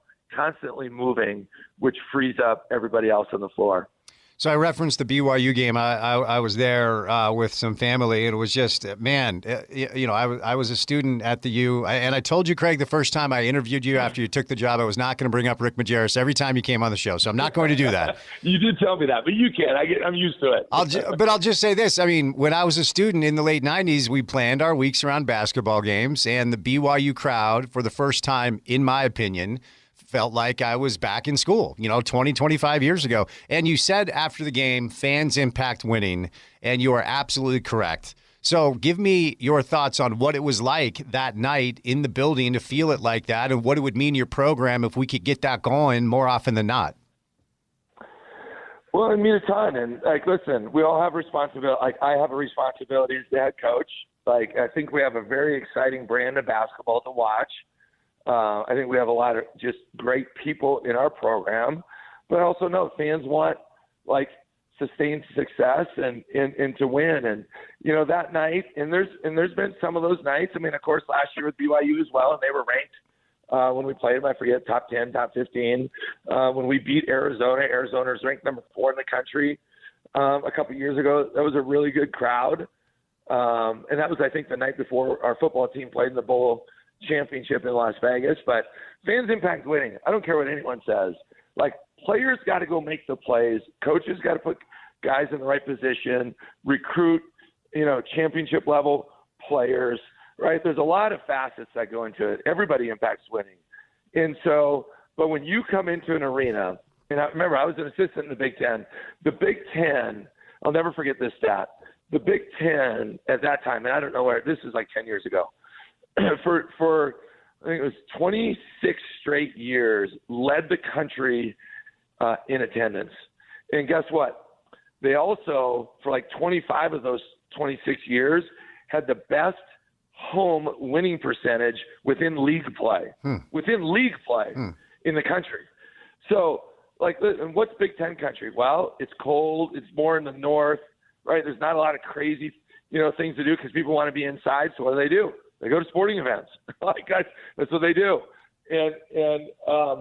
And so those road environments. And now, being in the Big 12, and it's early for us, but we started at Baylor, right? And they did a promotion. They gave up 5,000 free tickets, and it was packed because their football team was playing their bowl game that day, December 31st. Then we played at Iowa State. Oh, my gosh, that place is electric, right? And then it was at TCU.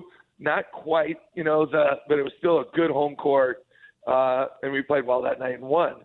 At Houston, electric, right? So we've played some very tough conference road games, and that night specifically when we beat BYU, oh my gosh, those are our guys will remember that the rest of their life. That was the 6th biggest crowd in the history of the Huntsman Center, and so it was awesome. Your players feel it; they feel the energy. They feel the passion. They feel the caring. There's a lot that goes into it. And so, we got to do our part. It helps to win. There's no doubt about that. But we do have an excellent brand of basketball. We're top for most of the season. We've been 1 or 2 in assists. We really share the ball. I think now we're number 6 or number 7 in the country. So we have players that are willing to sacrifice and play shared basketball and connected basketball. And we all know this state is an amazing basketball state. The fans are passionate, and you can look up and down, whether it's Utah State, Utah, BYU, go all the way. It's people love basketball in this state, and so, but they impact winning in a great way. It becomes a huge home court advantage, and it can be daunting. It can be very daunting when you're an opponent coming in because they see the games, whether they're watching them live or through the coaches' clips that they show. It can be a very daunting experience, and it really tests your mettle, your discipline, your toughness. And so, that's what we envision. That's what we'd like to do. There's a lot of things that go into it, but fans impact winning without question. I know you got to go, so if you want to be super quick with this question, be super quick. But it was the one I wanted to end with because there are pieces, Craig, on this roster, and it seems like every night I watch, it's like, Keanu just showed me something I hadn't seen before, or maybe Myro Little needs to get more run, or Waleen's down the starting and then Ezra has really evolved. I mean, that BYU performance was incredible. Are you close to landing on your preferred rotation, or is it going to continue to be just like whatever the night needs, and you're going to continue to kind of tinker and just kind of go from there? Well, it's a great question, very fair. I feel like we're very, very sound on our top 7 guys. Since we've won 4 out of 6, for the most, we've been pretty steady with who we're playing. Now, there's certainly been, the Houston game got out of hand after a while. We had one guy specifically that got hurt, so we kind of rotated some things, and then it got to a point where it's like, you're playing some guys that just like KD's young, Jake's young. It's easy to forget those guys are only sophomores. Yeah. So especially Jake doesn't have a crazy amount of game experience. Miro Little doesn't have a crazy amount of game experience. So Ezra is really starting to grow into his own and figure some things out. And so I feel very good about, where we're at with our, I guess you could say top 7. The other night we played a little bit different. Lovering's been in some foul trouble here last, few games. So we've had to kind of negotiate that a little bit. The other night, Ezra had an amazing first half, had some costly turnovers, and then he got his 4th foul with about 10 minutes to play. So we took him out, but then, Keanu was playing so great, and Jake was playing really well. So it's kind of like, hey, you got to ride those guys, and those guys are good players. So I'm excited. I think we're finally kind of getting our footing, so to speak, with our role definition, who's doing what pieces seem to gel better with each other, who plays well off one another. And then there's some things we still got to figure out with a couple spots, so to speak, and find consistency so we know exactly what we're going to get, on a day-to-day basis. Sounds good. Well, thanks so much for the time. Best of luck in league play. I think it's been a pleasant surprise for a lot of people to see you get the wins you've been getting, and you got some winnable ones coming up, Craig. So safe travels, and we'll chat soon. Thanks for having me on, Spence. I always appreciate your time, and haven't been able to run into you at Bountiful High School here this year, but I'm sure we'll see each other down the road. For sure. Thank you, sir. I always appreciate the time, okay? All right. Thanks, Spence. All right. More coming up. Go Utes on ESPN 700.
Well, he lives.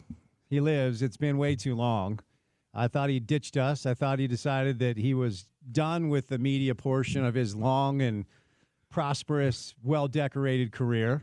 But after weeks and weeks and weeks abroad with little sunshine on the ocean, Richard Smith has triumphantly returned live in studio for the next hour. You look tan. You look rested. You look 25 years younger. Really? Where you been, man? Really? Where you been? First of all, I don't know what Porter's doing with this intro. Is that Johnny Cash? Is that old Johnny Cash? That was U2 with Johnny Cash. Okay. The Wanderer. It was okay. It's because you've been wandering around. It's appropriate. It's appropriate. Okay. It was a reach. Yeah. I think it was perfect. Where you been, man? Where you been? What's going on? Yeah, man. No, I've been out of town, Spence. We had a great cruise in the Caribbean for a few weeks. Had a terrific time, and it was nice to see sunshine and 80 degrees.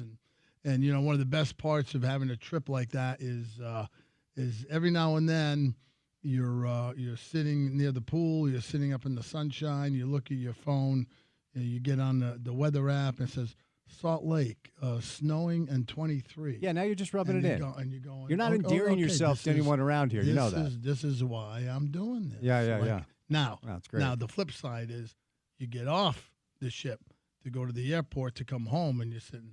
What am I doing? Why am I going back to do this? I don't know. But for me, it was because I missed the Spence Checketts show on the drive with Porter Larson, and I had to get back here because I was getting a little anxious. I was starting to twitch a little bit, and but here I am back with you. So everything's normal, everything's calm. And we're back to it. So you expect me to believe the only reason you left the Caribbean, the warm weather, so you could come, slumming on air with me and slumming on air for an hour every week? I have no other reason to do it but to come back and talk to you, Spence. Well, fair enough. So this is it, and we can talk about the Jazz and the trade deadline and all the other, and maybe even get in a vote to vote for what the name of the hockey team is supposed to be, because I'm so engrossed in that. I can't believe it. Do you have? Okay, let's start there. Porter and I educated the people yesterday, mostly Porter because he loves the genealogy, on the fact that Utah actually does have a very rich history when it comes to outlaws. Of course. Porter's third cousin is Jesse James or Butch Cassidy, or who is it again? It's Butch. Butch Cassidy. Come on, man. There we go. Yeah, no, I knew. Now it's turning into a bit. So Butch Cassidy is literally Porter's third cousin. He has tremendous knowledge of outlaws in the past. So we have the Outlaws, we have the Mammoth, and we have my preferred name, which is the name they already have, which is the Utah Hockey Club. Mm-hmm. I think it's classy. I think it's clean. I don't think it's corny. I don't need an abominable snowman as a mascot. So I like the current version, but I'm kind of on an island. What do you think? Well, first of all, I'm wondering any other hockey fan around the country, anybody who's involved in the NHL, would they accept a team that's called the Utah Outlaws relative to what most people's view of the state of Utah is around conservatism and the LDS Church and whatever clean cut people and all that kind of stuff, and then they're sitting there in North Carolina or Florida or wherever, and they're going, now they name their team the Outlaws, the Utah. Oh, am I supposed to believe that? The Utah Outlaws? Well, we have a team named the Jazz, and we don't have any jazz music in the city. You got that? Hey, there's nowhere you can go to listen to jazz in Salt Lake, yet our basketball team is the Jazz. I know. Or, the one that's the most egregious to me, Spence, and never gets mentioned, is the Los Angeles Lakers. Sure, exactly. But, obviously. But having said all that, I'm with you. I'm in your camp 100%. I said this back whenever. And I'm still in that camp that if I had a vote, which obviously I don't, I would be voting for Utah Hockey Club. I love it that it's nice and clean, and I like the logos they've got and the color scheme and everything. And I don't know. I've heard you say this before, and I'm in complete agreement with you for once in a while. That it makes me feel good. That they seem to me to be overthinking the whole process. Mm-hmm. Yeah. No, I'm with you. And if you go to the next two home games for the Utah Hockey Club, starting tonight against Columbus, you can go through the exercise where you can pretend to vote on this situation and simply give your data to Qualtrics, and they're going to do whatever they want behind the scenes anyway. But they are presenting the facade of a fan vote. It's not a real thing.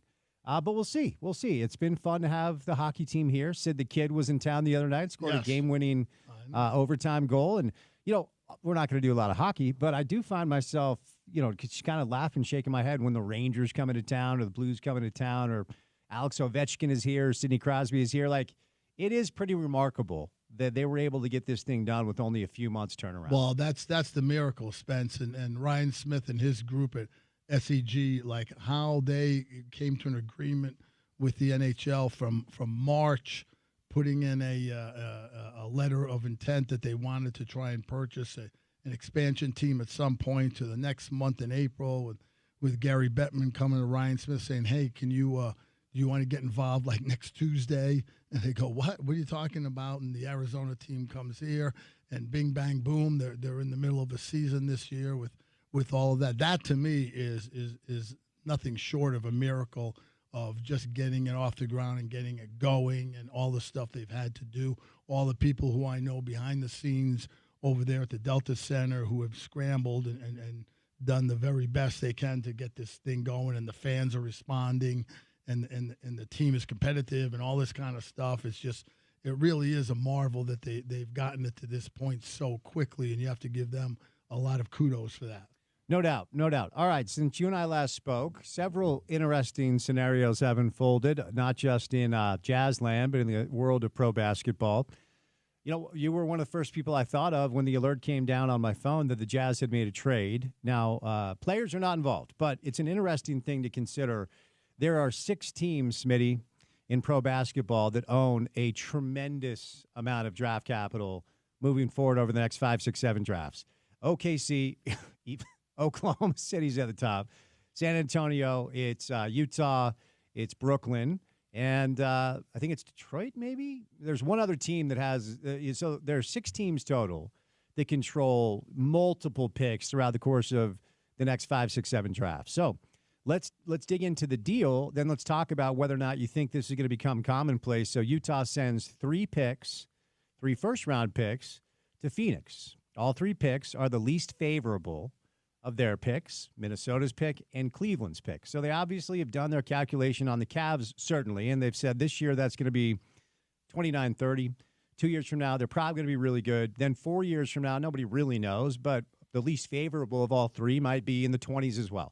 So they're saying, like, okay, we're sending 3 picks to Phoenix that we think are going to be, not necessarily great value in the late 20s, on the off chance that in 2031, Booker's in his 30s, Durant's probably in a retirement home, Beal's done anyway. In the off chance that Phoenix is pivoting and rebuilding in 2031, we'll take that chance. So we'll trade you 3 assets for one that we perceive to be as worth the risk, I guess I'll say. So break this down for us. And do you think this is something we're going to see in pro basketball moving forward with all these teams with so many picks? Yeah, and you're exactly right, Spence. And the reason you do that, the reason you have, this famous phrase of asset accumulation is because you're trying to get as many chips in the pile, if you will, that you can. And then when something like this comes up, and we've talked about this before on the show, you never know. You can control some things within your purview of how you want to do things, who you want to take in the draft, if you want to move up in the draft, move down, whatever it is, sign a free agent, those kind of things. But then there are other things that affect your organization along the way that you have no control of, that just come at you, and you have to be ready to be able to react in a way that you feel can benefit your organization. And this is one of those times. So the Jazz accumulated a bunch of draft picks over a bunch of years. When are they going to use them? How are they going to use them? Who are those picks going to be? Some people look at it and go, boy, we got like 3 draft picks in the first round in a year, 5 years from now, where the kid we're going to pick right now is in 7th grade or whatever, and it's like that part of it is goofy, but you have those in place in case something like this comes about. So what happens? Phoenix is desperately trying to figure out a way to get Jimmy Butler from Miami. The big roadblock is because of Bradley Beal, who is the most tradable asset, or at least the one that they would like to be able to move, who has a no-trade clause, which is very unusual in the NBA. Very few players get that in their contracts, but that was something he negotiated when he was in Washington. Why they would do that, who knows, but that was a decision they made. Now Phoenix has it, and they have to deal with it. So they're trying to figure out a way to move Bradley Beal. Well, they have to have some other assets because Phoenix has backed themselves into a corner so deep with their roster construction. They have no draft picks to speak of. They have nowhere to move. This is what they built. They went all in on this group, and this group showed last year.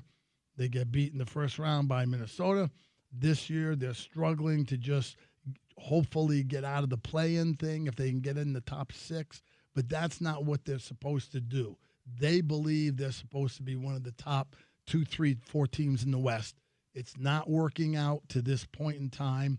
So they're struggling like, okay, now what do we do?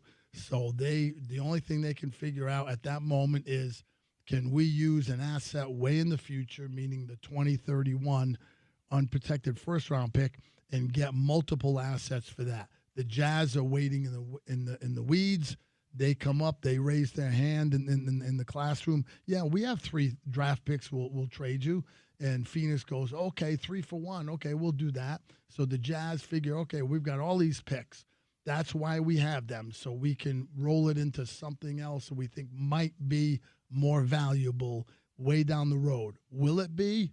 We have no idea. Is it something we might use 2 years from now in another move? We might do that, but we've got something we feel is a little more valuable than what we have right now. Phoenix is in a position where they need multiple assets to try and get someone else in their trade scenario with Butler and Beal, and so they want to make that move. So you take advantage of that, and you take that pick, and you put it to the side, and then you move on if you're the Jazz, and you wait in the wings, and you see what happens with those other teams in their potential trade scenarios. So there are constant rumors surrounding the Jazz, as there are this time of year with a lot of teams, but I referenced, by the way, the team I forgot with additional draft capital, it's Houston, and then it's Charlotte. So there are 6 teams. Charlotte has 8 first. Houston has 9. The Jazz still have 11, even after the trade. Then you're looking at Brooklyn that has 15.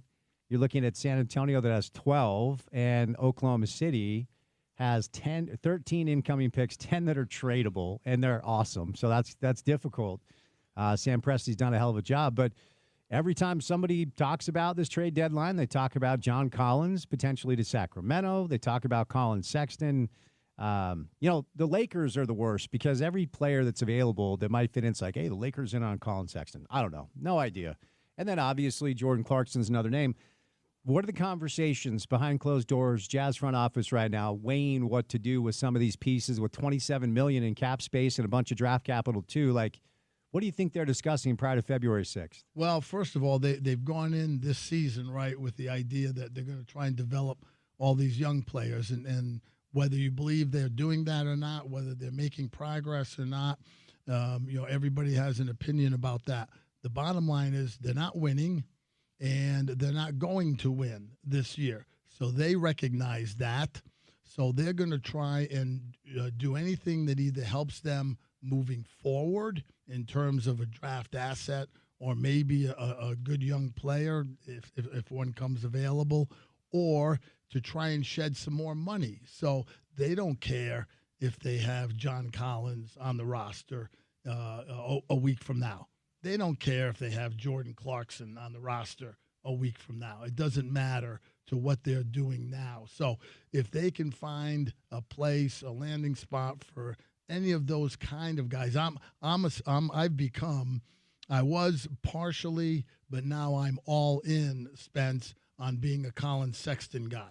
He's the most efficient player the Jazz have this year to this point. He's played the best. He's played the most consistent. He plays with force. He plays with energy.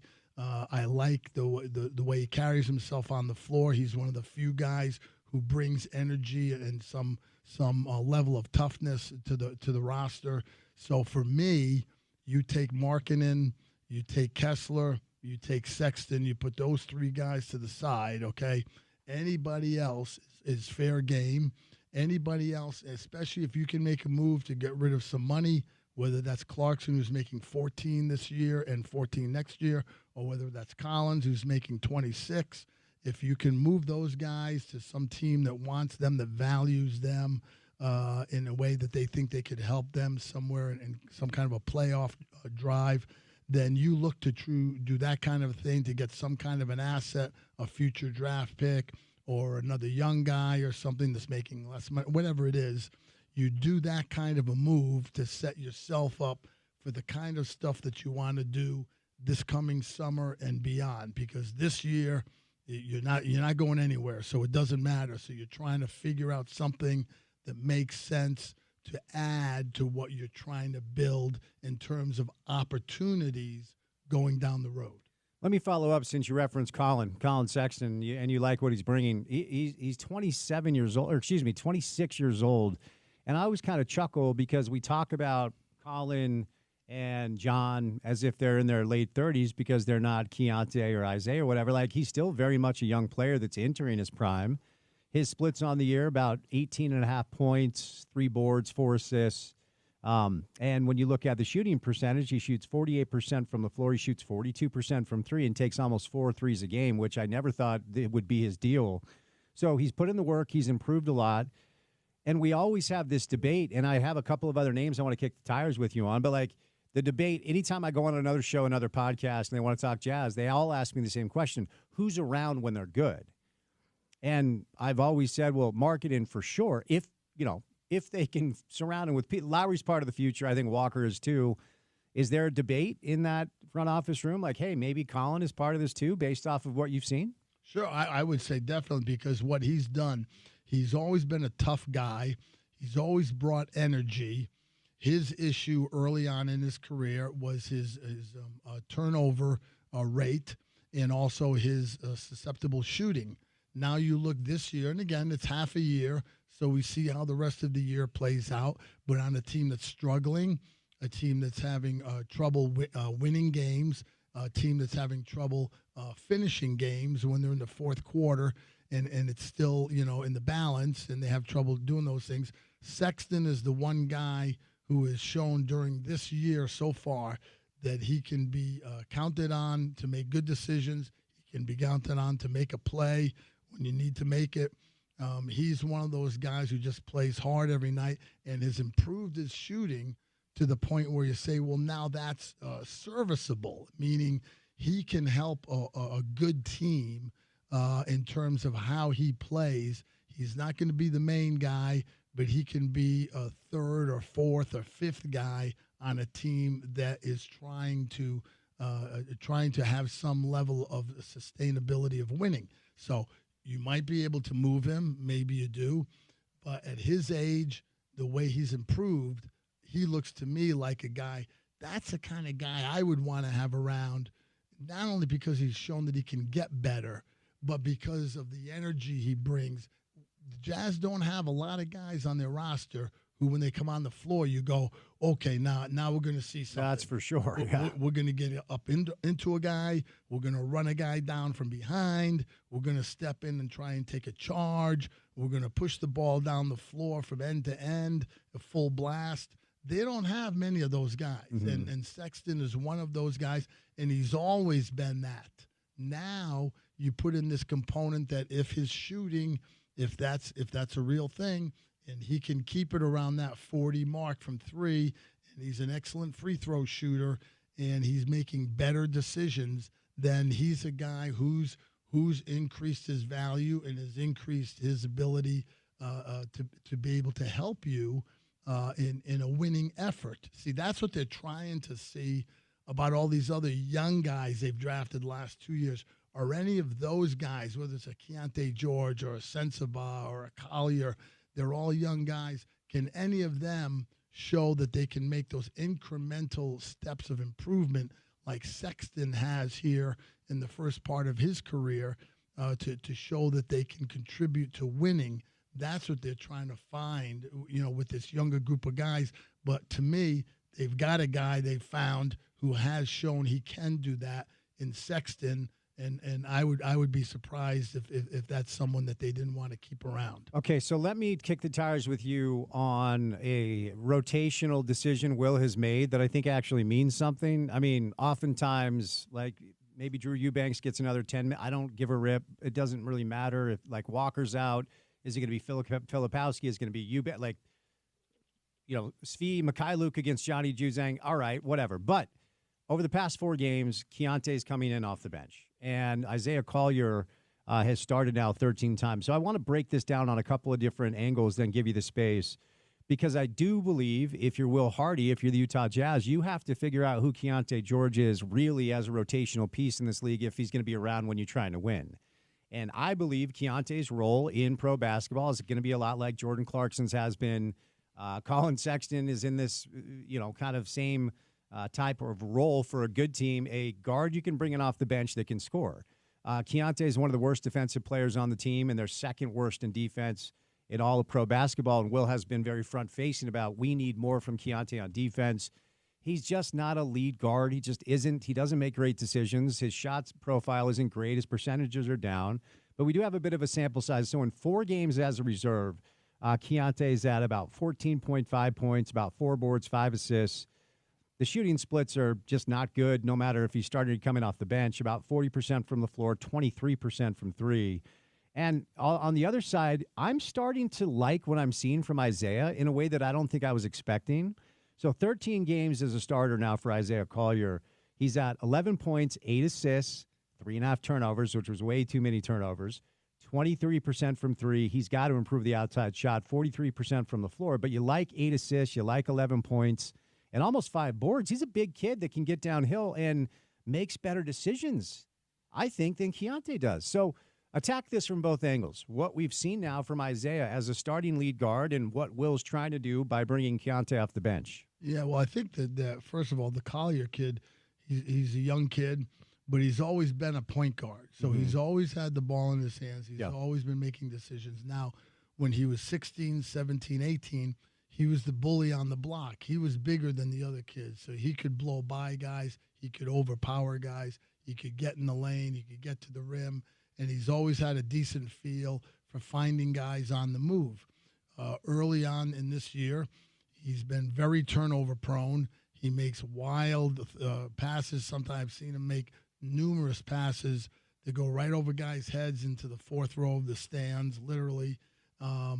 And he makes some questionable decisions when he gets in traffic, trying to get a bounce pass and a pocket pass that's not going anywhere because there's 3 sets of legs there and it's not going to get through. But he has a feel for trying to move the ball. He's not a shooter at the moment. Can he improve that? Can he get to a Colin Sexton scenario? He's only 20 years old. Can he improve that by the time he's 23, 24 and be something that's serviceable in that area? Because he's a big guy. He can hold his own. I don't like the way his posture on defense. He needs to get more, impose himself more defensively. I don't know if that's his mindset. That's one of the things that I'm sure that they're trying to flush out, is whether they can get him up to that kind of level. He's learning on the fly. He's got the size. He's got a feel. Keontae George, I agree with you. He feels to me like he's, his role in the NBA, if he sticks in the NBA long term, is going to be as an off the bench scorer, a Jordan Clarkson, a Vinnie Johnson, a Jamal Crawford type guy who can get a shot, who isn't going to defend for you, and so that's going to be a problem. If he's not going to do that part, then the other part, the offensive part, he has to do really well in order to make up for that. So I don't think he's a point guard. I think they're giving Collier some run because that's what they're trying to do right now. They're in the developmental stages of their team. So the only way we find out is if we throw them out there to the Wolves and we see what they got. And so far, Collier looks like he's improving some. I still don't like some of the decisions he makes, but he has a little bit better feel than George does at the point, and that's one of the things the Jazz are in the process of trying to feel out. Quick follow-up before we catch a break. Is it possible to be either a lead guard or a complementary wing and play big minutes for a team that's trying to win if you can't shoot it from three in the modern day and age of the NBA? No, that's a good point, and that's one of the things that he's going to have to improve on. He's going to have to show because the teams are going to sag off. Teams are going to go under on that pick and roll. They're going to flatten it out at the line. They're going to say, hey, you make that 18-footer, you make that 23-footer, you put it up over the top and show us you can do it. So far, he's unable to do that. That's one of the things he's going to have to get better on if he's going to get any kind of sustained run, as a lead point guard in this league. All right, we will catch a quick break. Smitty's live in the studio. Coming up next, some old friends were in town last night. Rudy Gobert, Joe Ingles, Mike Conley, Nickeil Alexander-Walker. We'll talk about the Jazz T-Wolves game, look at to the schedule that lies ahead, and maybe do some other NBA trade deadline stuff. But it's time now for the ESPN 700 $1,000 cash giveaway.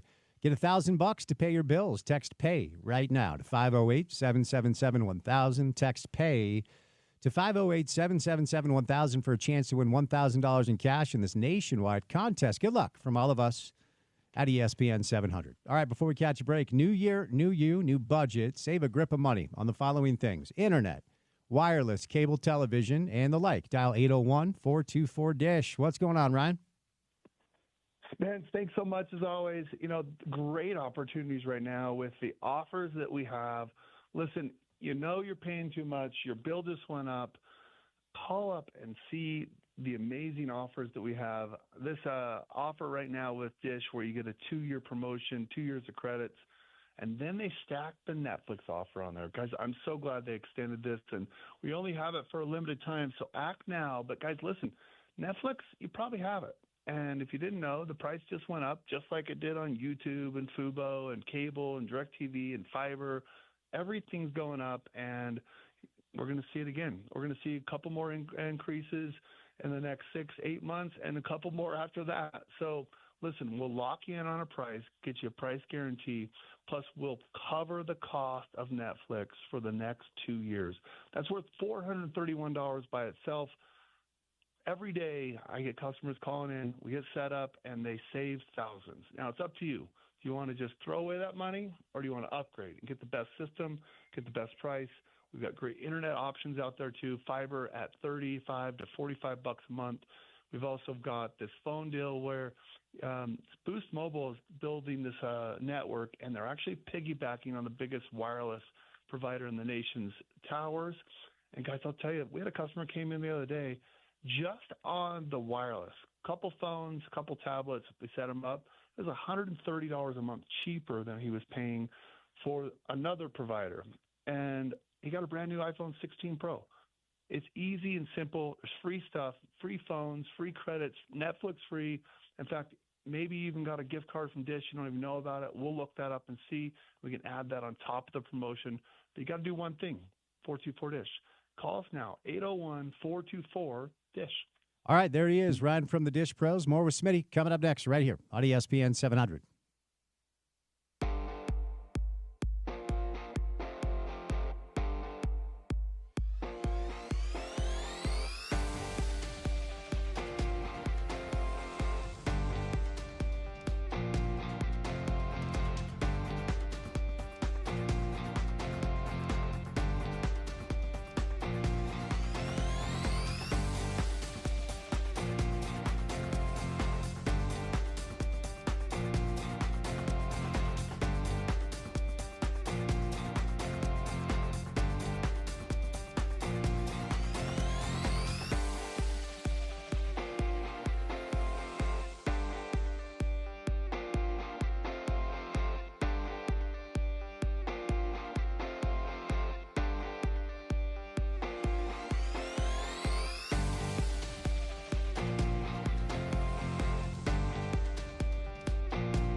All right, Porter, I want you to get Trey on the phone and just tell him that he's dead to me.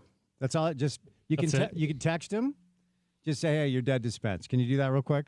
I'll give him the update. So some breaking news that should have come through us here, but RSL will add Nick Rimondo's name to the Stadium Ring of Honor at America First Field against DC United on June the 14th.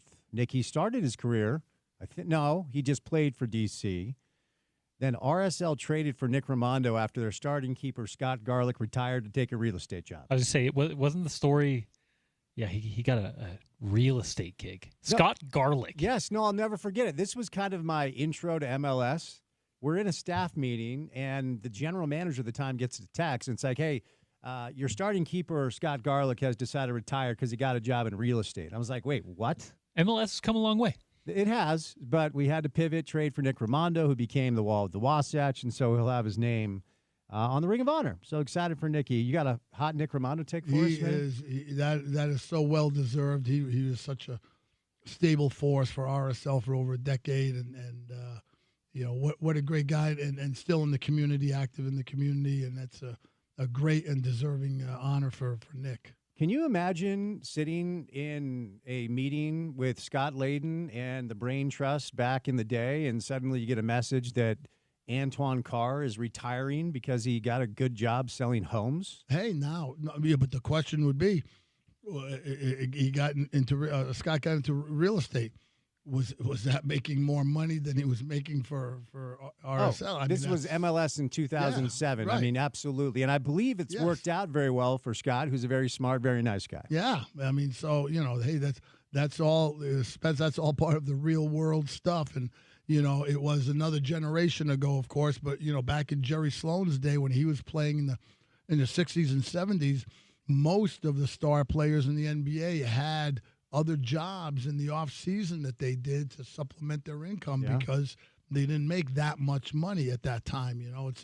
It's weird to think of guys like Oscar Robertson, Wilt Chamberlain, or Jerry West, and what those guys would be making now, and what the NBA is paying is a whole nother world. It sure is. I mean, can you imagine getting a phone call and it's like, hey, would you like to buy some car or life insurance? This is Larry Marketing from the Utah Jazz. Right. I'm trying to supplement my income. Hey, Hot Rod left the Lakers and retired in order to go work full-time for Converse in the mid-'60s because he could make more money working for Converse. That's wild, man. Yes. That's wild.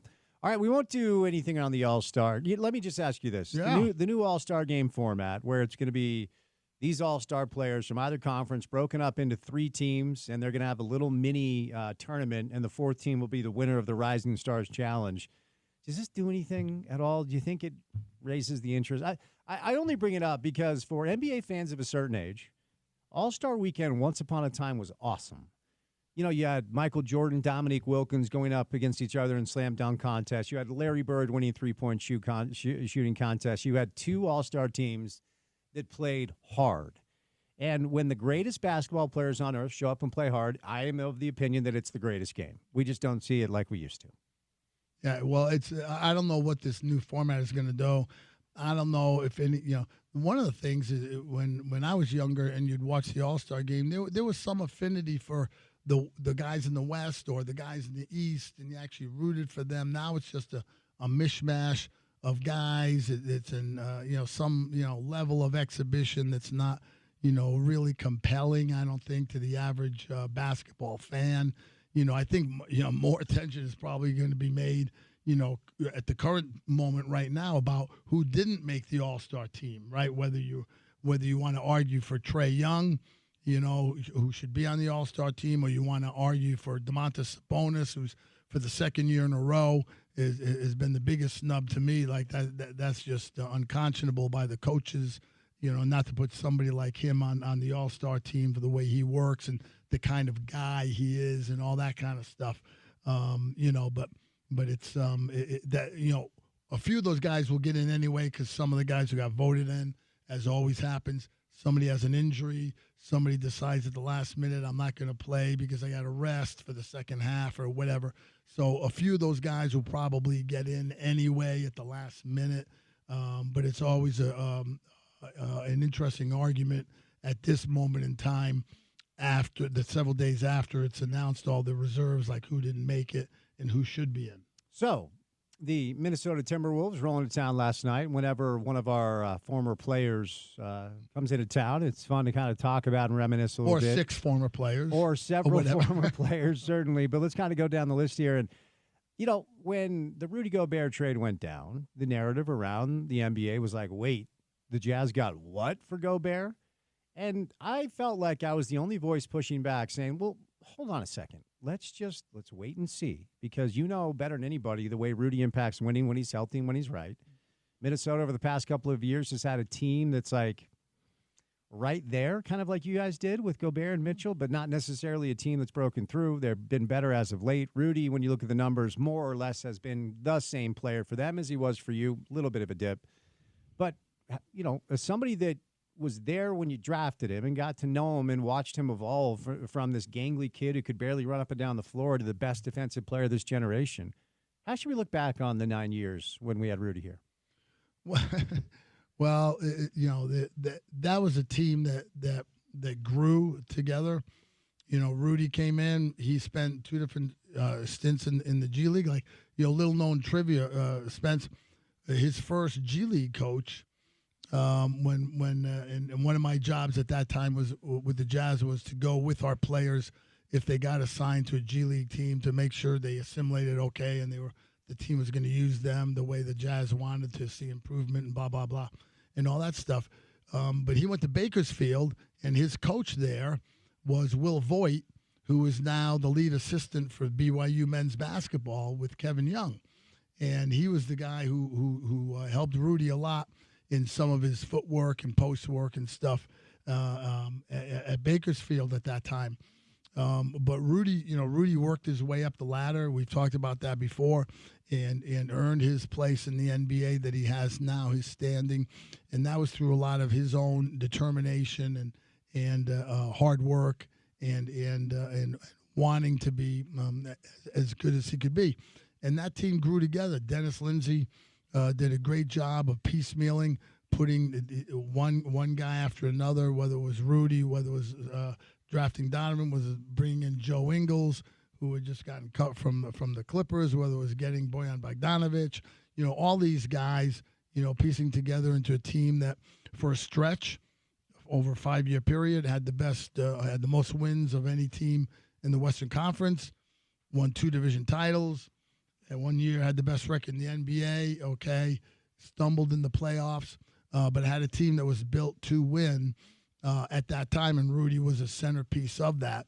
And then when Ryan Smith and his group came in, they decided, in their way that they didn't think it was good enough, and so they traded everybody and broke it all down and got all these draft picks and assets that they're now trying to work through and trying to figure out how to rebuild the team. But those guys, Rudy and that group, that was a great group to work with. They were all great guys. And they all grew together into a unit that was really one of the top 5 teams in the NBA at one point in time. All right, let's keep going down the list. And I thought one of the really fun moments last night was at the end of the game, because Joe Ingles, at the age of 37 with a surgically repaired knee, I even said post-game last night, after 4 minutes, my knee hurt. Like, he is probably at the end of his career. And, he really will go down in history as one of the more beloved kind of like cult figure players we've ever had here. As I often say, he looks like he lives in his car, but he turned into a really good basketball player, broke the Jazz record for 3-point shots made, and really endeared himself to the fan base because, I remember when that team started to evolve and people would say, hey, what do they need? And I'd be like, they need a player like Gordon Hayward when he's healthy. Like the small forward spot, I'll always look back, we can't do it. It doesn't mean anything. But you needed somebody to fill that spot. And Joey, I think, became a better player than I ever thought he could be.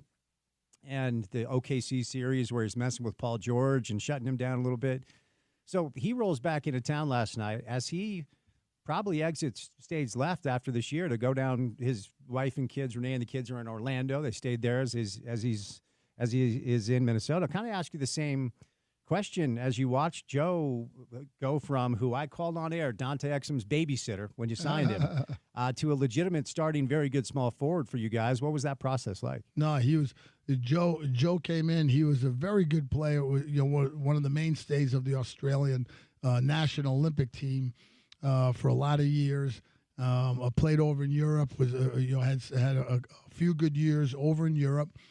Played actually with one of the Jazz front office guys. Now Sean James, they played together over in Tel Aviv, and had a couple of great years, and they're great friends. And but Joe came over, tried to get in the NBA, got cut by the Clippers. Dennis liked him, brought him in, knew he could shoot, knew that he was a good passer, but he had to get his body in better shape. And to Joe's credit, he looked at himself and realized, okay, this is my shot. I gotta take advantage of this, and he took full advantage of it, got in better shape, got himself able to move better, and because of his length and his size at 6'8", could pass from the wing, could make open shots, and he did that for a number of years for the Jazz.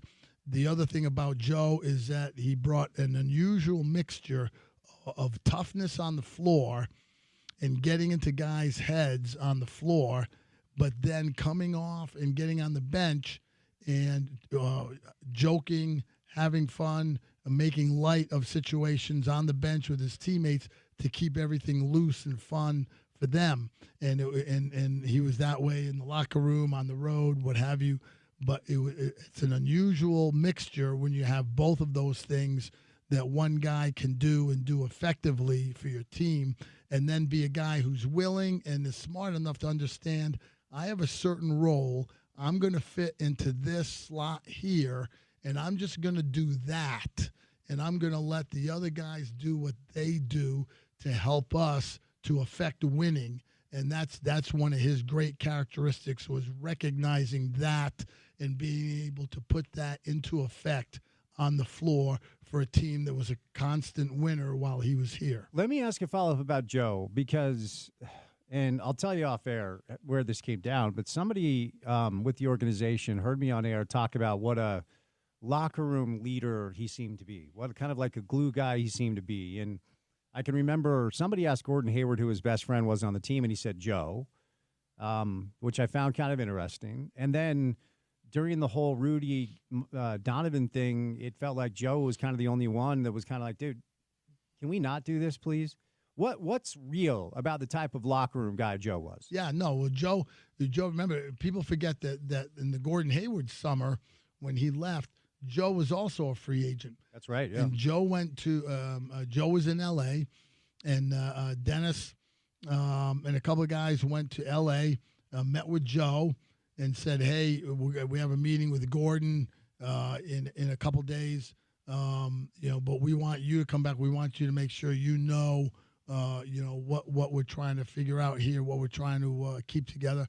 And Joe told them, hey, don't worry about me, okay? You got to go worry about Gordon, get him figured out, make sure he's okay, whatever. And my thing, we'll be good. Don't worry about it. And he was that kind of guy who was always a team guy. He was always in on what's going to help us as a group to help us to be able to sustain winning, on a regular basis. And whatever that's going to be, is that me starting and playing 36 minutes? Is it me coming off the bench and playing 18 minutes? Is it me coming in the second quarter and just trying to rattle the other team's leading scorer defensively, and then come down on offense and make a play here? Whatever it's going to be, I'm going to be that guy who's going to try and do that for our group, not only for the benefit of the whole, but also because he felt that showed some leadership to the other guys, that's how they should be playing. That was part of Joe's value to the group that sometimes I think goes unrecognized and that he doesn't get enough credit for.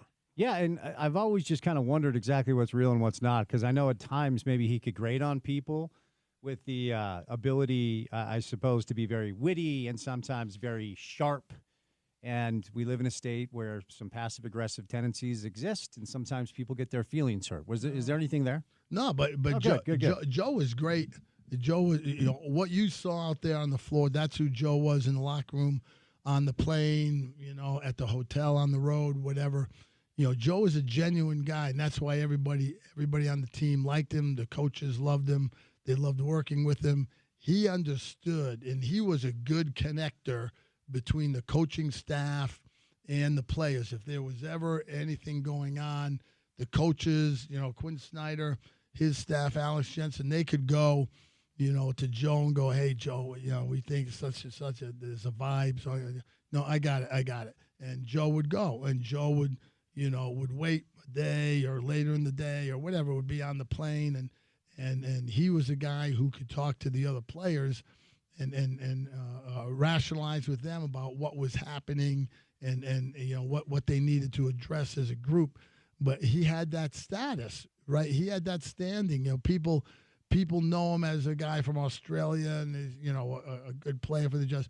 But he's a big-time guy and a big-time name in Australia. Yeah, he is. And, he's one of those guys in Australian basketball lore. And for him to be able to come here and assimilate himself into this culture, meaning the NBA, and then be able to have that kind of a standing within a team and within a team that was good and a team that was competitive every night, and to be able to find that niche where he created value for himself, both as a player on the floor in the middle of a game and also off the floor as a team leader, recognized by his peers as such, was a big deal for us at that time. One more player, with all due respect to Nickeil Alexander-Walker, who's actually played well in Minnesota. That's right. Really could not get off the bench while he was here very much under Quinn. Yep. Let's talk about Mike Conley, who did not play last night and who, sadly, this is the first year I've watched him, and I've thought, okay, all right, might be time. Yeah. But, as I always say, play till somebody tells you can't. That's Somebody right. wants to sign you and pay you, just keep playing. And I can remember Dennis, because Dennis used to come on the radio show every week. It's hard to believe in this day and age of NBA teams being so clandestine that we had that access. And I can remember Dennis he used to say one line. He said, at some point we'll want to expedite the process with the right veteran, right? And Mike was the guy you guys decided to go get. And I loved it because I love him. Who doesn't? Not just as a guy, but when he was at his peak, he was among the elite decision makers with the ball in his hands, pick and roll. You know the deal. You guys made the trade. Take us through that. When you realize, like, okay, we've got something. If we can find the right vet to expedite the process, we'll do it. And how you landed on him. That's right. And Mike was a very good player, obviously, in Memphis for over a decade. There was an opportunity to go ahead and get him. The price we thought at the time was a little high for what it was. But we had to look at everything. We had to put everything on the table, and we had to recognize that we had a unique opportunity at that moment in time to add a top-level point guard and a veteran who had been through some wars to our group that we thought was the one piece that was missing. He came in. Our group made that move. He became an all-star, his only all-star appearance while he was with the Jazz. He instantly became a leader. We knew his reputation around the league. We knew that he was one of the all-time great guys that all the players just rallied around, and he just had that certain low-spoken, kind of low-energy charisma, if that makes any sense, that people gravitated to. And he was just one of those guys that fit right in seamlessly, and it was a great move by Dennis. We gave up quite a bit to get him, and probably overpaid for what you would say was what you were getting in return, but not, in our judgment at that time, what he brought to the group and finished a piece of that puzzle that we had been working on for years to try and get us, over the hump. And we believed at that time and stuck by our guns that was the move to make. And Dennis was able to pull it off. and he had an all-star year for the Jazz, and we were right there, and had a couple stumbles in the playoffs. Okay, you don't like that. Okay, that's why you didn't like the team. Whatever it is, but to me, I've always felt that you can't discount what a team or a group did over an 82-game, 6-month season relative to what happened in 3 games in 1 week in the spring. It just, you can't do that. Some teams get hot, okay? Miami got hot a few years ago out of the 8th spot and had a couple things fall their way, and all of a sudden they're in the NBA Finals. Okay, they did that. The Jazz had better teams, had winning teams, had best record in the league, blah, blah, blah, whatever. And they stumbled a few times in the playoffs, and then other decisions were made from there about that. But Mike Conley played such an important role in stabilizing that team at a time when that's what that group needed, and he was really good for us in that period of time that he was here. To your point, and I discuss this all the time, and it's not just an NBA thing. It's an NFL thing. It's a Major League Baseball thing. It's a hockey thing. It's a soccer thing. Like, winning is fleeting. Success is fleeting. And you have to enjoy when you have the opportunity to just like in the NBA, they always say, do you have a shot? Do you have a shot this year? And the years that you can answer that question clear-eyed, yes, are the years that are really fun. But when they're gone, and you're in this space where Jazz fans are driving to the stadium most every night, the arena most every night, saying we have no shot. Mm-hmm. And we know we don't have a shot, and we know the deal. We know why they're doing this. It just makes you look back on years like you guys had with Gobert and Mitchell and Quinn, and obviously all the way back to John and Carl and some Darren and Vu's years too, is really fun years that you probably didn't appreciate as much because we can be spoiled around here, Well, and I can tell you, Spence, those of us who are privileged enough and lucky enough to be on the inside and be part of those things as they were happening, our group never took those things for granted. And we never thought that we were smarter than the next guy or knew more than somebody else. We recognized that it was all about getting the right players in, getting the players to work together, getting the right coaching group, whether it was Jerry Sloan or whether it was Ty Corbin, whether it was Quinn Snyder, getting the right guys and with a group to work together, to try and work in the same direction. That is a difficult thing to do in pro sports. And one of our responsibilities going all the way back to when Frank Layden was both the general manager and the head coach in the 80s was the notion that we have to get the right kind of guys in the spots. And they have to have talent, they have to have skill, but they have to be have the right mindset to want to work together as a group. And if you can piece that together and do those things, then you're going to have a better chance at some level of sustained success. And we had a lot of that over those years, and a lot of it was because of all the work that was done in the background, behind the scenes, to try and get the right kind of guy, whether it was a Jeff Hornacek to plug in, or whether it was a Carlos Boozer or Mehmet Okur to plug in and their skill sets and what they brought to the group with their personalities, or whether it was a young Gordon Hayward or later a Mike Conley, guys, Joe Ingles, guys who brought other things to the table that helped you as a group to be able to have a chance every night. And that's what the Jazz are looking for now with their young guys. They're trying to figure out, and we've used this analogy before, Spence, but it's just like the old guy mining for gold in the river, and you put the big pan in the water and you sift it and all the rocks and the sand and everything comes through, and you hope that at some point you get a couple of gold nuggets that end up in the pan and that you can use going forward. And that's the process that the Jazz currently find themselves in now. Yeah, we do have a couple recent examples of smaller markets, being your cousin who drove up to Idaho and bought a lottery ticket and came back and won the thing, with Jokic in Denver and Giannis in Milwaukee, and we'll see what Luka does in Dallas. And we'll end with this. Lowry is not any of those players, but he's the best player on this roster. And we've talked about this over the past couple of weeks. And Tom Haberstroh, who joins our show every Monday, has some data on this. When teams, and OKC did this with Shea, and Lowry's not Shea, I'm not saying that, but when teams ask legitimate star players to be part of this process, which part of it is you're not playing every night, and part of it is, hey, Lowry, how's your back? Oh, it's great. No, it's not. Sorry, it hurts.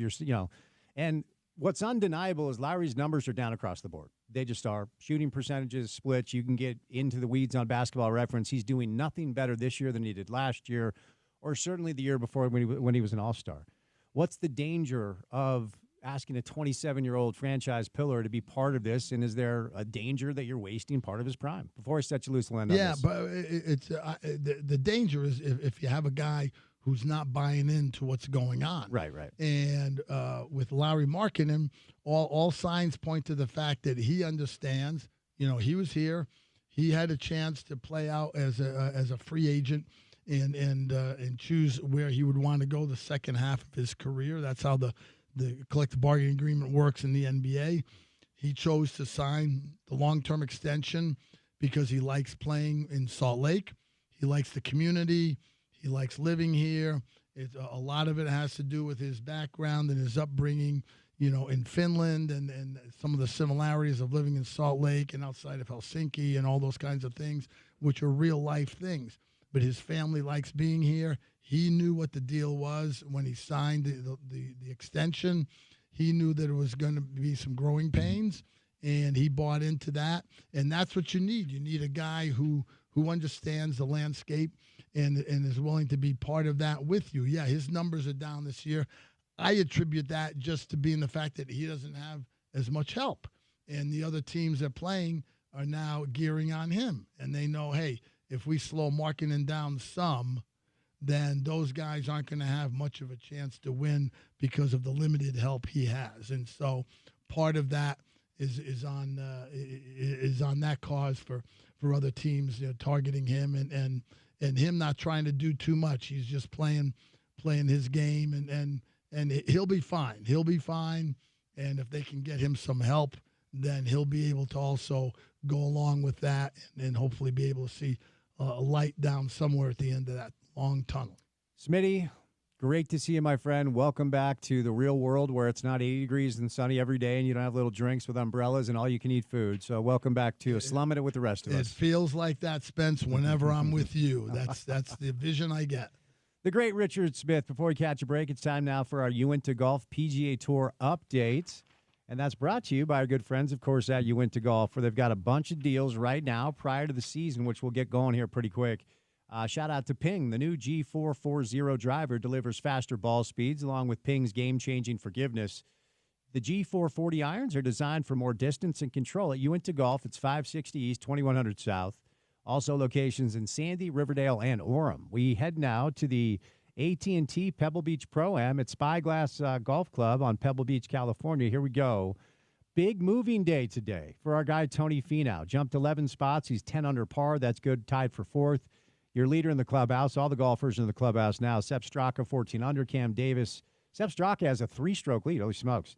Cam Davis, Russell Henley at 11 under. I referenced Tony at 10 under, as is Tom Kim and Justin Rose. We'll get to some notables here. Lucas Glover, 9 under par, as is Victor Hovland. Colin Morikawa, Patrick Cantlay, Shane Lowry, Rory McIlroy, and Justin Thomas. Holy smokes, at 8 under par. This is a great leaderboard.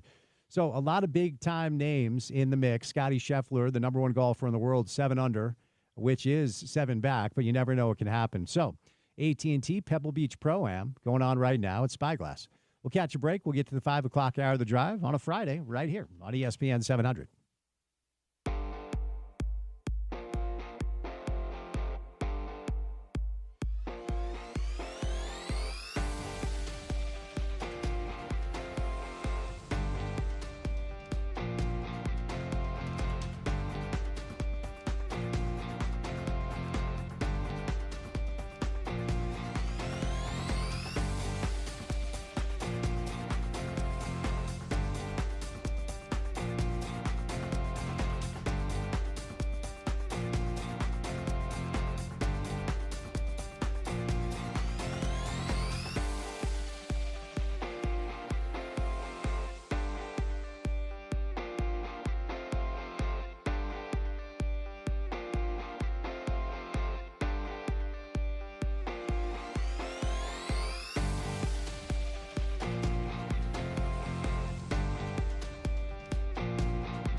All right, what's going on? Drive at 5 time and the 5 o'clock hour of the drive on a Friday afternoon. Your commute home on a Friday afternoon gets rolling right now.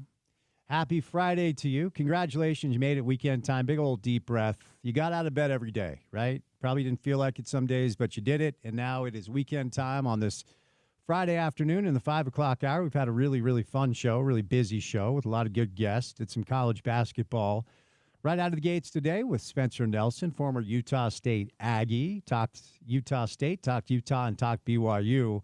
All three of our local teams. Utah State with a big one tomorrow against New Mexico up at the Spectrum. Utah State's won 3 straight games. They are 19-2, and they're atop the table at the Mountain West Conference standing side of things with the basketball situation concerning New Mexico and Utah State at 9-1, and those two teams meet tomorrow at the Spectrum. That was a really weird way to articulate that. It's Friday, 5 o'clock hour, a little tired.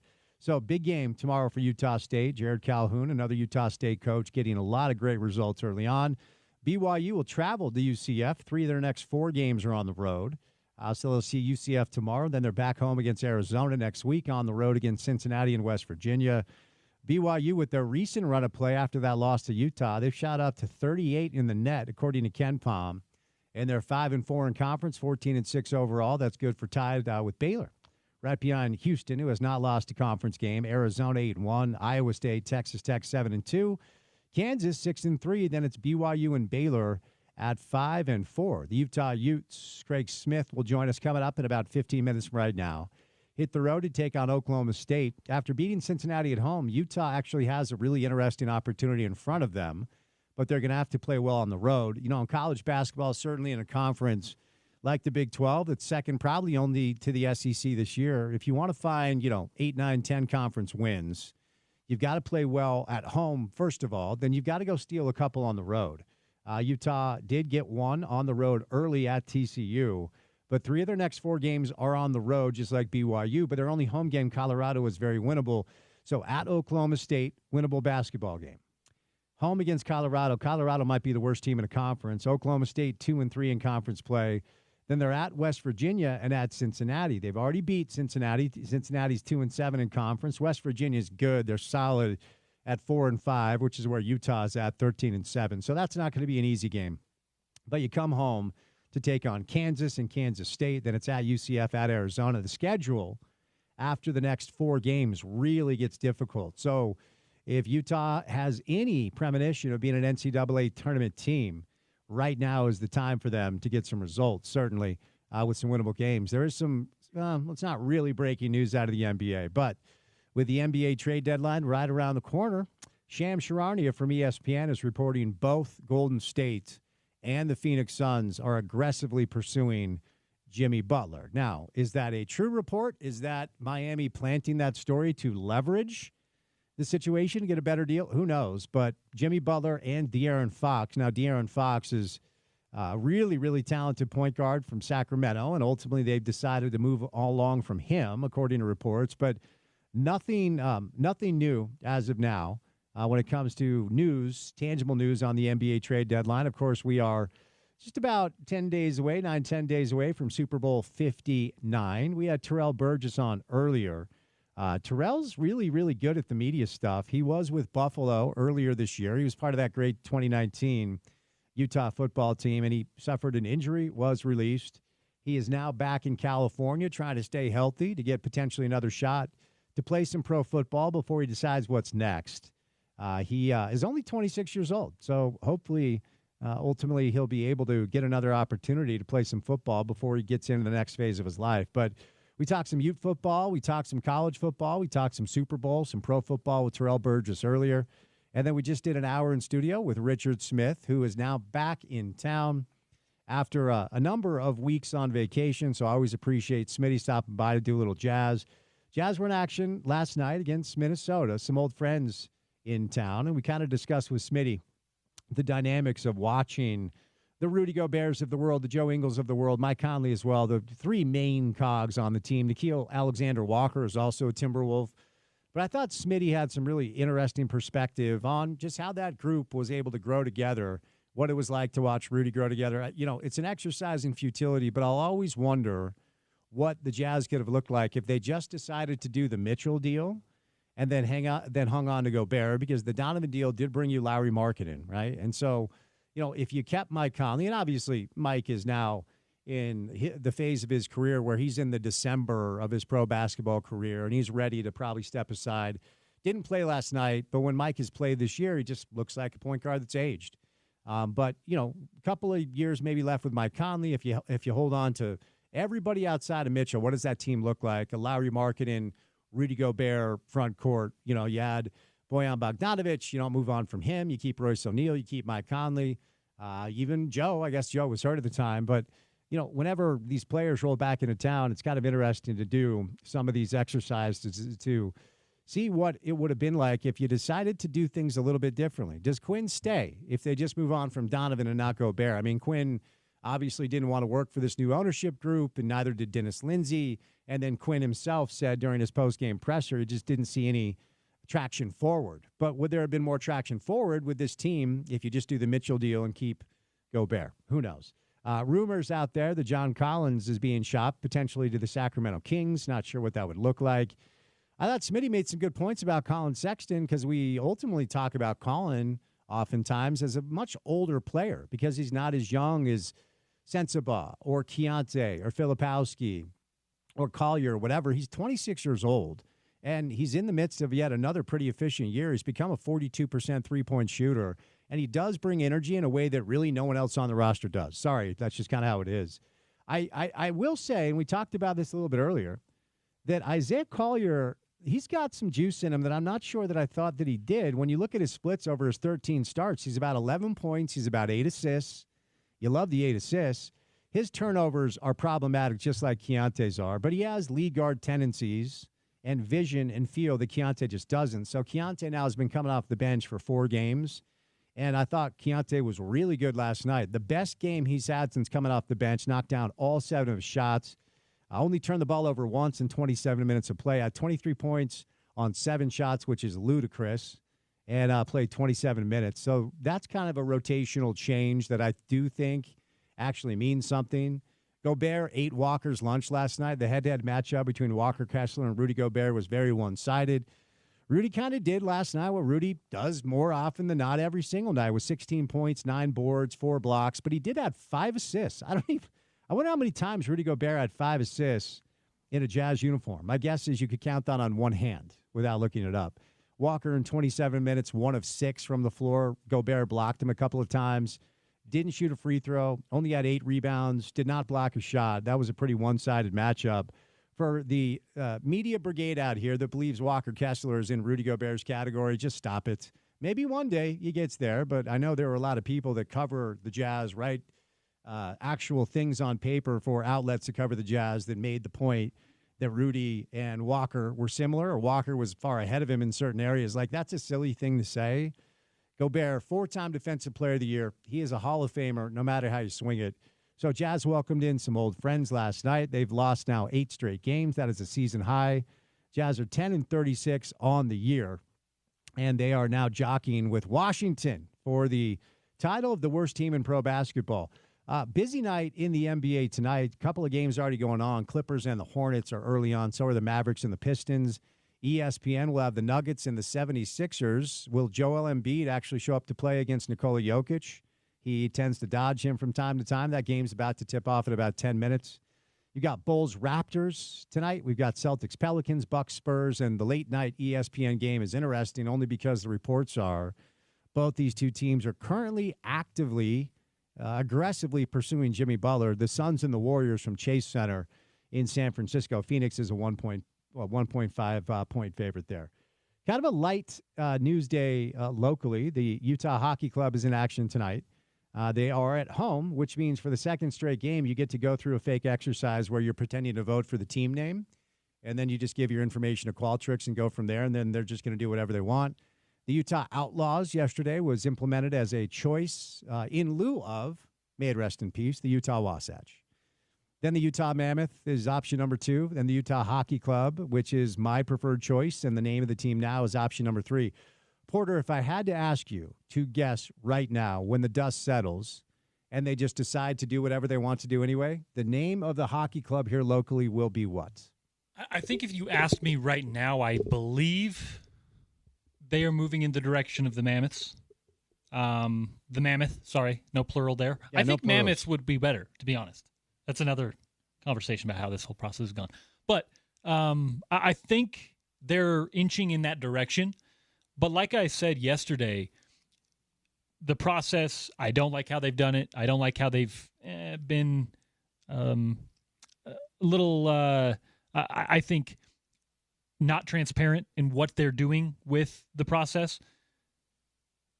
Despite all that, they have landed on 3 options, all of which I think move in a pretty good direction. Pretty good branding, merch, all of the above. All right. So for that reason, I think they're in a good spot, despite what I think the process has been. Utah women welcome in Arizona tonight to the Huntsman Center here in Salt Lake City. If you're looking for something to do, head on up and support the Lady Utes, who are 15-5 on the year. Arizona 14-8. That game is on TV on FS1, and of course you can hear the game on our radio station right after we say goodnight at about 6 o'clock tonight. It's time now for our PGA Tour leaderboard, brought to you by our friends at Uinta Golf. Check out Uinta Golf at 560 East, 2100 South. Locations as well in Sandy, Riverdale, and Orem. Go to worldwidegolfshops.com. Right now, the new TaylorMade QI35 woods are the 4th generation of carbon wood technology. This driver unlocks a new level of distance at Uinta Golf, 560 East, 2100 South.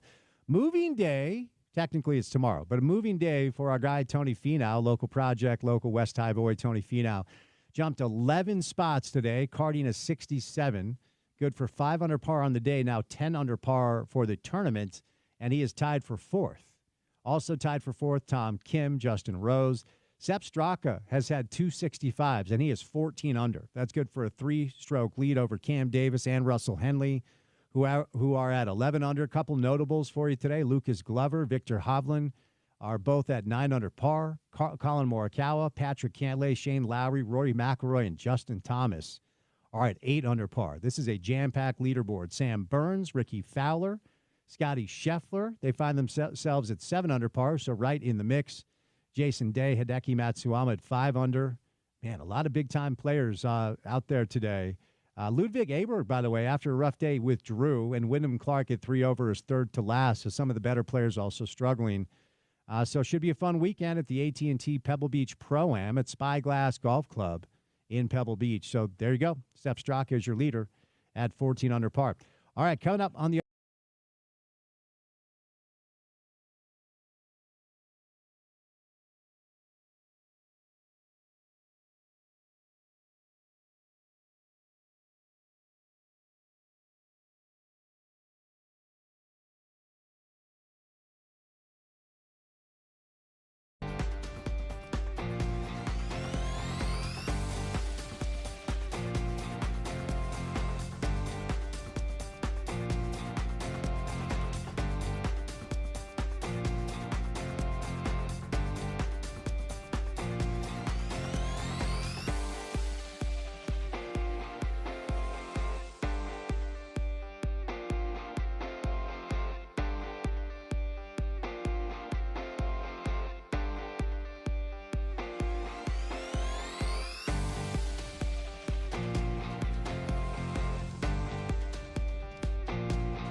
All right, got a little Utah women's basketball coming your way. Coming up next, the Lady Utes welcome in Arizona. That game is on television on FS1, but of course it is on this radio station. As your home of the Utes, ESPN 700 coming up. Is it our guy Tyson? My guy Tyson, and then Miley? Is it? Do I have the broadcasters correct? Okay. Yes, Tyson, Miley, Tyson Ewing on the call, and tipping off right about 6:30. But we'll hand it over to him 6:15 or so for a little pregame. All right, there you go. There you go. So happy Friday, weekend time. Little Utah women's basketball coming up. The men are back in action. We caught up with Craig Smith today, which we don't get to do all that often. But a little road trip to Oklahoma State coming up tomorrow. That is a 1 o'clock tip time. And then BYU will play an hour later on the road at UCF. And then the Utah Jazz play an hour after that. Wow. 3 o'clock start for the Jazz and the Magic coming up tomorrow. Give me so I teased it a little bit earlier. I said I'm ready to talk about one player on the Jazz that I like more than I thought I would.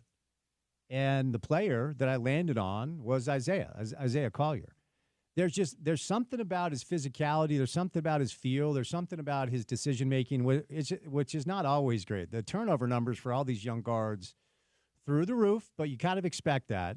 My one concern is, and I talked to Smitty about this, can you really play 30, 35-plus minutes a night as either a lead guard or a complimentary off-the-ball guard in pro basketball in 2025 if you can't shoot it from three? And I don't know the answer to that. That's the main question, but I'm with you on the Collier stuff. I think there is some promise there. I don't know if I've heard you or Smitty mention it, but he plays with such a good pace, right?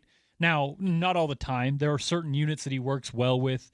There are certain units that he doesn't. But he plays with a feel of the game in the half court that sometimes it's tough to replicate. It's tough for young NBA guards to have that at all. So I'm with you there. I think he has shown some positives in that direction. But like you said, when you can't shoot it at a plus, it doesn't even have to be a 40% 3-point shooter, but you can't shoot it at a 30% clip from range. That's going to be an issue at the NBA level. But, hey, the Jazz have been pretty successful about getting guys who don't have great jumpers and turning them into guys that do. Now, I know there's different fellas in the training staff, and it's not as, not maybe the same folks there, but there's promise there. I'm with you.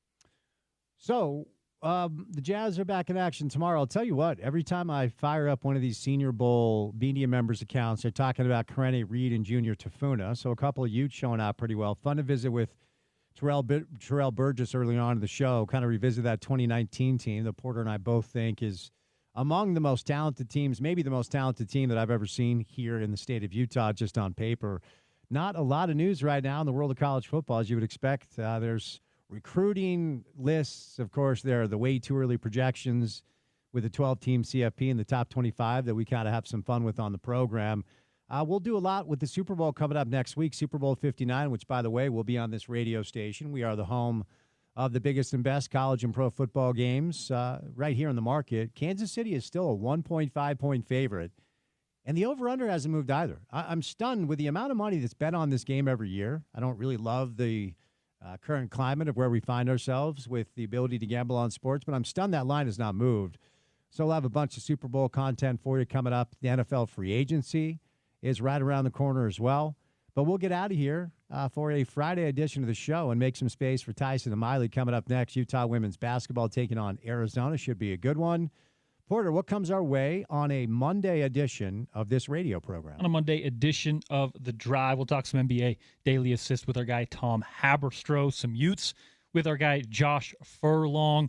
We'll talk about that Utah Hockey Club, the latest in mascot world. They're doing more voting this weekend, so who knows what we'll know on Monday with Belle Frazier. And then I believe we'll maybe on Monday, maybe during the week later on, but Bill Riley going to have the voice of the Utes on to talk Utes for sure, but also the Super Bowl week in which his Chiefs play for the big one. And I got to ask Bill about the upcoming matchup between the Utes and the Jayhawks. Right. My man's going to be calling a Jayhawks game. I'm not sure I ever thought he'd be doing that, so we'll get to that with Bill as well. Congrats to Nick Raimondo. It was announced today that Nick's name will be in the Ring of Honor at America First Field with the other legends for RSL. And we will say goodnight. Special thank you today, Spencer Nelson, Terrell Burgess, Craig Smith, and Richard Smith. For any of the sound you may have missed from the show today, you can go to the website, which is ESPN700sports.com. Make sure to download our mobile app this weekend. Take us on the go. It's free. It's easy to do. It's the ESPN 700 app, available in the App Store or the Google Play Store. Then finally, for what we do every afternoon for 4 hours, support and check out our podcast page. 2025, you probably listen to pods. Wherever you get your pods, ours is there. So search The Drive with Spence Checketts, please. Subscribe, rate, and review. Say nice things in the comments and give us all the stars, and it helps us bring attention to what we do every day. If you're a fan of ours, we would appreciate it this weekend. For Porter, I'm Spence saying goodnight. Have a great weekend. Be good to yourself. Be good to each other. We'll talk to you on a Monday Drive. And as always, you can find that right here on ESPN 700, 92.1 FM. Proud to be part of Utah's ESPN radio network.